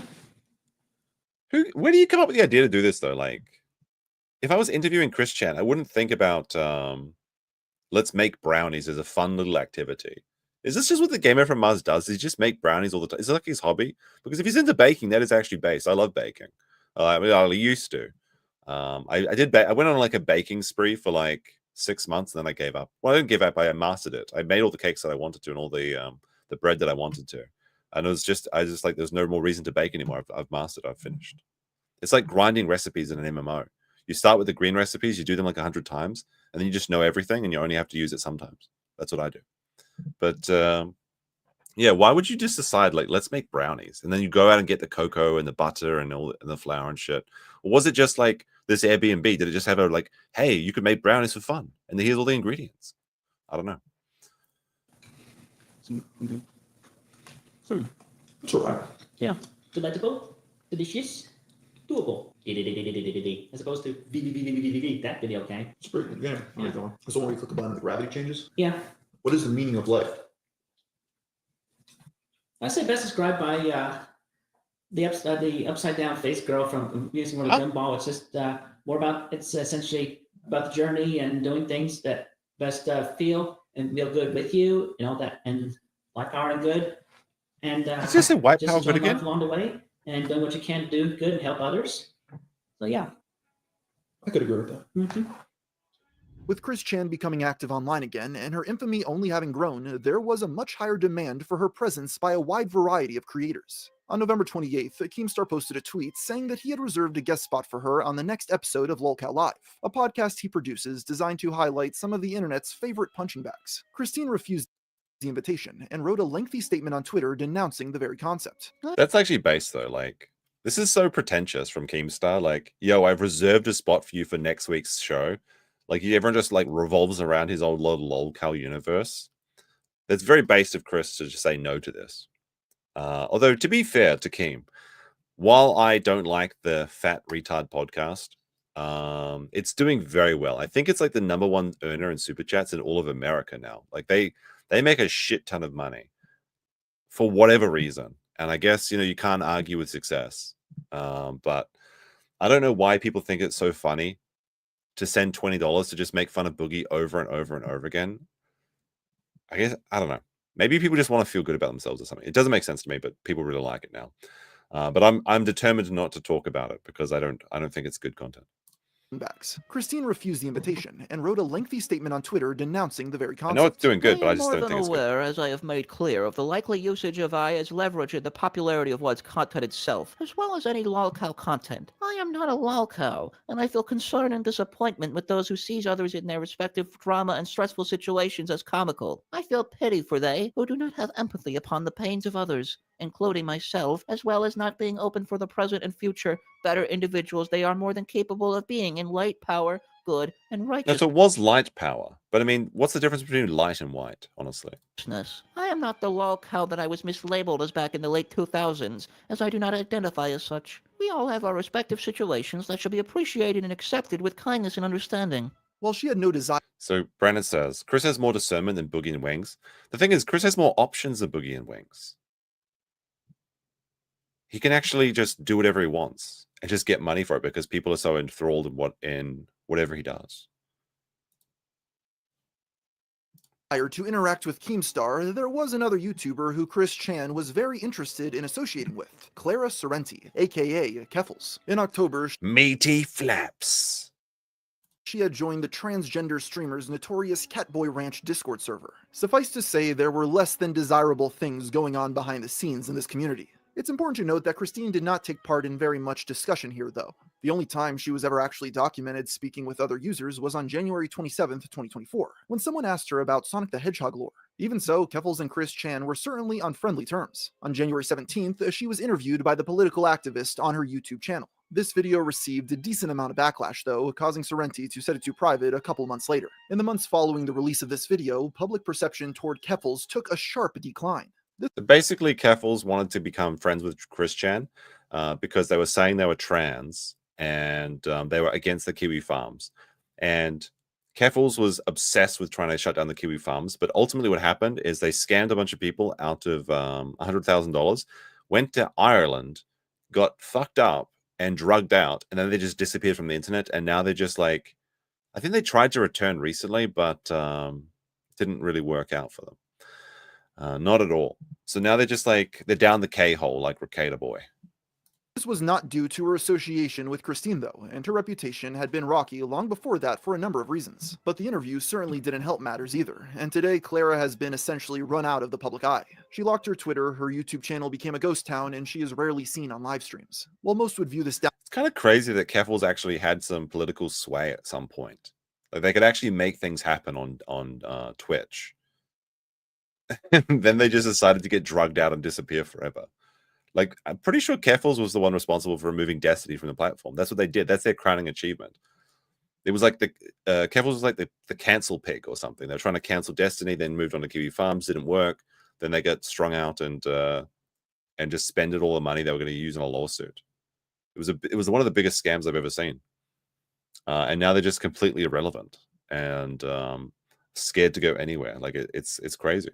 Downfall as the natural Why did people listen to this person? Consequences of her actions. There are others who would assign a much odder, slightly supernatural explanation to the whole thing. You see, in recent years, a pattern has emerged around people who associate with Chrischan. Anyone who gets too close to her orbit is in danger of being sucked down into it and ending up significantly worse off than when they started. We've seen this happen time and time again.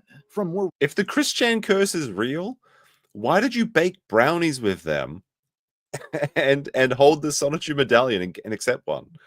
Like this video was posted like what, April 12th, like 5 days ago or whatever. Wait, what day is it today? This was like 4 days ago. It's over for this guy. Is this why he took a year to post this? Because he had a year of just being disabled by Chrischan? Recent examples like Isabella Loretta Jenke to all the way back to Megan Schroeder and Michael Snyder. While the degree to which their association with Christine actually had an impact on their quality of life varies, in the past year or so, there has been one notable symbol of this trend, the Sonichu medallion. Ever since the beginning of Christine's comics, the neck piece has been shown to hold great power within the lore of the world. As time progressed, it became an iconic image for its association with Christery, and thus was a very popular item when the internet legend began selling replicas of it on her Etsy page. $100 and $110 for a handmade medallion. I might go for the 3D printed one as well. You have to put the medallion on the curse to get you. Is this true? I think you typically have to accept curses, right? But if you accept it as an item, because GamerFromMars accepted it, but you have to put it on, is that how it works? Isn't just accepting it as a gift, isn't that enough to invite the curse into your house? I don't know how this works. It soon became a bit of a meme for viewers. Crystal girls in the chat, please respond to me. You know how crystals work. You know how curses work. Tell me. To send the medallions to their favorites, or perhaps least favorite online personalities. And on more than one occasion, what followed was the complete disintegration of those creators' lives. People truly started taking notice of this trend with streamer Nick Rakita, who on October 14th... Nick Rakita? Oh no, Mr. Nick Rakita. Oh my goodness, everything reminds me of her. Oh dear. ...to 2023, spoke about a mysterious package he had received. And in it had this burned piece of paper, which I feel like I'm going to get serial rape here. It says the stars are aligned. Well, that happened. He got serial raped by the government. A new host is chosen. Hail unto thee, Nick Chan Rakatachu. And then it's another win for the toe. Came this. And this was so weird because this came before the mention of Sonic in the trademark dispute that we were talking about last night. A Sonichu medallion. Look, he's shaking. He can't contain the energy. Been passed to me. I don't know where this came from. I don't know what it means. The public became concerned. This is what it means. Oh, look, it's Clog. That was in it. Oh my goodness, Clog. It's happening, Clog. It's your big break. You're on the GamerFromMars, I am. Oh my goodness. This is like Cog's magnum opus. I can't remember. That he was the person to archive the Ricada drunk stream. What a celebrity guest. Oh my gosh. For Nick's well-being following the stream in May of what a thumbnail too. During which he became incredibly intoxicated. One clip that went Me watermark. It's so funny. Like, I will admit that a W is a W, and when Cog turned off the watermark on that video to shit on Ricada, that was very funny. So good for him. particularly viral came toward the end, in which he appeared to be pleasuring himself, although this has been called into question. Things got worse only a couple of days later when Nick and his wife were arrested. According to reports, police raided their home and found cocaine, fentanyl, loose firearms, and ammunition. The pair were quickly detained on charges of second-degree drug possession. The pair? The pair were detained? Oh, Gamer from Mars, you didn't do your research. No, no, no. The throuple was arrested, not the pair. Does it not say that? No, it says Ricada was arrested Thursday along with his wife Kayla and fellow online personality. April. Well, it doesn't say April, but they got him there. Possession and child endangerment. While the news of this YouTube lawyer's downfall spread over social media, the old clip of him showing off his Sonichu medallion resurfaced. The eerie letter that accompanied it was of particular interest. What had originally been seen as just an odd joke suddenly took on a much more sinister context. All right, who sent this fucking letter? There's a chance. There's a chance that I know whoever sent the medal. Who was it? Was it Sean? Was it Sean that sent this as a joke? It seems like something Sean would do. Memes began spreading across Twitter, declaring Nick to be the victim of the so-called Sonichu curse. Chrischan had been part of internet culture for so long that her influence had spread like mold, infecting anyone who came in contact and dragging them down into the muck. With this new supernatural explanation for Ricada's behavior, people began looking to experts for advice. Look how fresh Nick looks. Like, this is crazy. Like, with this new supernatural... Back when Nick was healthy and young. Oh my goodness. Now he's fat and old and strung out. Natural explanation for Ricada's behavior, people began looking to experts for advice. This is when Chris Bors, otherwise known by the alias The Irate Gamer, entered the picture. While he began his career as a video game critic, Bors has since pivoted his field of expertise to ghost hunting and demonology. This one is so crazy as well. Like, when I heard this, I was like, what the fuck? Because I think this popped up on like the Kino Casino or something. They started covering Chris Bors. And I think then we had a look at when he did the Sonichu Medallion review or whatever he did, when he was like testing it for ghost energy. Like, what a heel turn. Like, what is he doing here? Like, it's so crazy. Like, he's just like, I'm gonna copy the irate, or sorry, I'm gonna copy the angry video game nerd. No, wait a minute. Now I'm gonna talk about ghosts and demons. And he's apparently pretty successful at doing this as well. It's quite interesting to see how he's evolved. That's why he seemed like the perfect candidate to weigh in on the situation. Him putting a necklace on that somebody sent him that is cursed could have opened the door. And if you don't know how to properly cleanse yourself or your space, you know, once these things start to slip in, they can kind of like plant their flag and start to invade that space and wreak all kinds of havoc on their life. I want you to spike one of these meters if you are here now. I think I watched this video with Christine. Was that it? Was it Christine? Christina? Tests ultimately did not turn up anything substantial, but that didn't slow down speculation regarding the curse. The theory soon expanded to more and more creators. In a 2015 episode of his series Bad Unboxing, the YouTuber iDubbbz had also received the Sonichu medallion from one of his fans. In the years following this video's release, the former content cop had thoroughly tarnished his reputation amongst his original fanbase. Well, this is actually factually inaccurate, GamerFromMars. Former content cop? Actually, if we go to iDubbbz's Twitter, he's back, baby. Let me see. Where is it? This is something that we'll probably have to look. Chongtent Cop returns. Back. What we do here is go back. We dropped the hat though. So isn't that like tomorrow? I mean, that's like that's right now. It might actually be out right now. Who is the and this is the thing, is people are wondering like, who's the content cop going to be against? And like, iDubbbz is so thoroughly cut. There's no way this will be funny. There's no way this will be edgy. There's no way this will be good. He's going to be apologizing in this video. His wife's thumb is going to be all over it. Like, you know what? One thing that iDubbbz can do is he can make the content cop about his wife, and that can redeem him. If he wants to come back from the brink of the Sonichu Medallion curse, he has to make content cop Anissa Joma. He took his wife's last name, for God's sake. That was just the beginning. It's today. As well as on this losing channel right hundreds now? of thousands of dollars meant for charity from his event Creator Clash 2. Another potential... People are saying it's going to be on Ethan Ralph or something. Oh, no, sorry, not Ethan Ralph. H3 Ethan Klein. Sorry, I was... my brain was gunted there because Ralph was on the screen. There's no way that the content cop's going to be on Hassan, because iDubbbz is like such a Hassan ball licker now. We'll have to see. It's going to be on Froggy Fresh. I guarantee you he's just doing this because he's trying to build up attention for content, for Creator Clash 3 or whatever it is. They're actually doing it again, and it's like, looks like it's going to be absolute shite. I mean, the first two were terrible. Curse victim with much closer ties to Christery is Ethan Ralph, who you may recall as the one who live-streamed Christine's arrest back in 2021. In June of 2024, he was featured on an episode of the podcast, The Biggest Problem in the Universe. During the taping, host Dick Masterson opened up a package that sent the entire studio into a frenzy. Is a present for you? I think it's for me. It doesn't have any.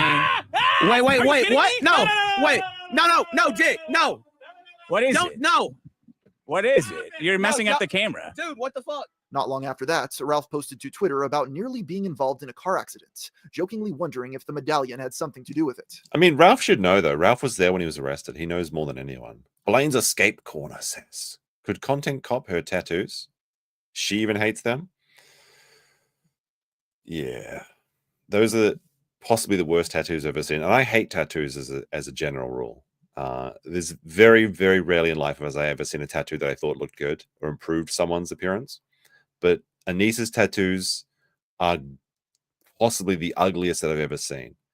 And not only that, the only reason she's got those tattoos is because she wants to fuck the tattoo artist and just cuck Ian further. But thank you for the two. Dick Masterson also got into a plethora of internet drama shortly thereafter as well. One last potential example of a curse victim is Mudahar of the channel Some Ordinary Gamers. In July of 2024, he posted a photo of himself wearing the dreaded necklace. This was clearly intended as a joke, mocking the very idea. I love how the artistic rendition of him has the terrible lines from having the succubus suck his soul out. That it might be cursed. But the following months would see both the end of his podcast and the deletion of his Twitter account. Neither of these actions were prefaced with any sort of warning, and thus I like he's got all this G Fuel as well, but they blacked the medallion and it's a penguin, so that's an artistic liberty that's too much. I'm afraid. I'm not going to accept this. However, Mudahar is back on Twitter. He said Mudahar crashed out because he couldn't take any of the Indian jokes because that guy, the Do Not Redeem guy, keep forgetting his name. He completely destroyed the reputation of an entire country, and Mudahar couldn't take it anymore, so he had to delete his Twitter. But he came back now, and now he just posts like whenever he wants. Kit Bonga, yeah. left people claiming that the Sonichu medallion had claimed yet another career. You'll notice that during this discussion of Kirsten downward spirals, Christine herself has been entirely uninvolved. That is essentially the state she exists in on the modern internet. What? In the old days, it was a cycle of trolls prodding her for a reaction that she would give them without fail, leading to the next troll stepping in for their turn. Today, things are different. The Chrischan legend has expanded beyond her. Wait a second, I gotta show you this. I tried going to iDubbbz's channel. Did it stop? His banner was blinking on and off. You know, like he's got like a banner here. I guess it's my PC that's fucking out, but like I saw his banner flickering on and off, like the lights weren't coming on. And that was really funny because that's kind of like a good analogy for his. I wish I could have shown you that. That was funny. It's kind of a good analogy for his career, but oh well. And new chapters. It's doing are it on the being second written in screen. story. It's only doing it on my second screen. Wait, let me just try it one more time. See, look. See how it was like flickering on and off? The power's running out on his YouTube channel. YouTube's not even giving him the full bandwidth anymore to allow his banner to load. Look at that. It's the curse. It's like a horror movie. It's just flickering on and off. What's going on? That's funny. Anyway. Without her having to do a thing. So what is Christine actually up to?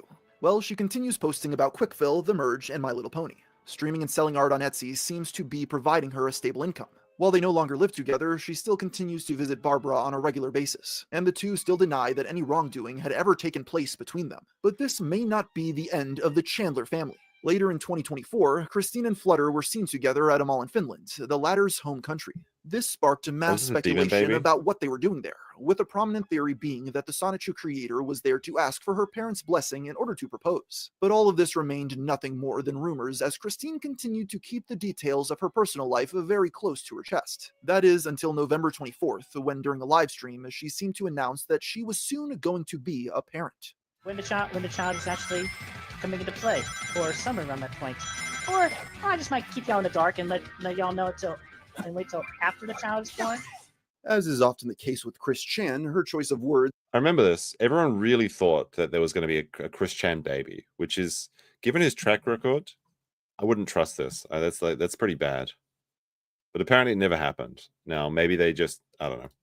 Didn't exactly make it clear what she was trying to say. The most obvious interpretation is that she had indeed revealed that she was expecting a child. And since Flutter is Christine's closest female associate, she would be the prime suspect for the mother. As you can imagine, the internet erupted into speculation, with many joking that this child would become the Antichrist. The commotion became so large that That's actually a good theory. I like that.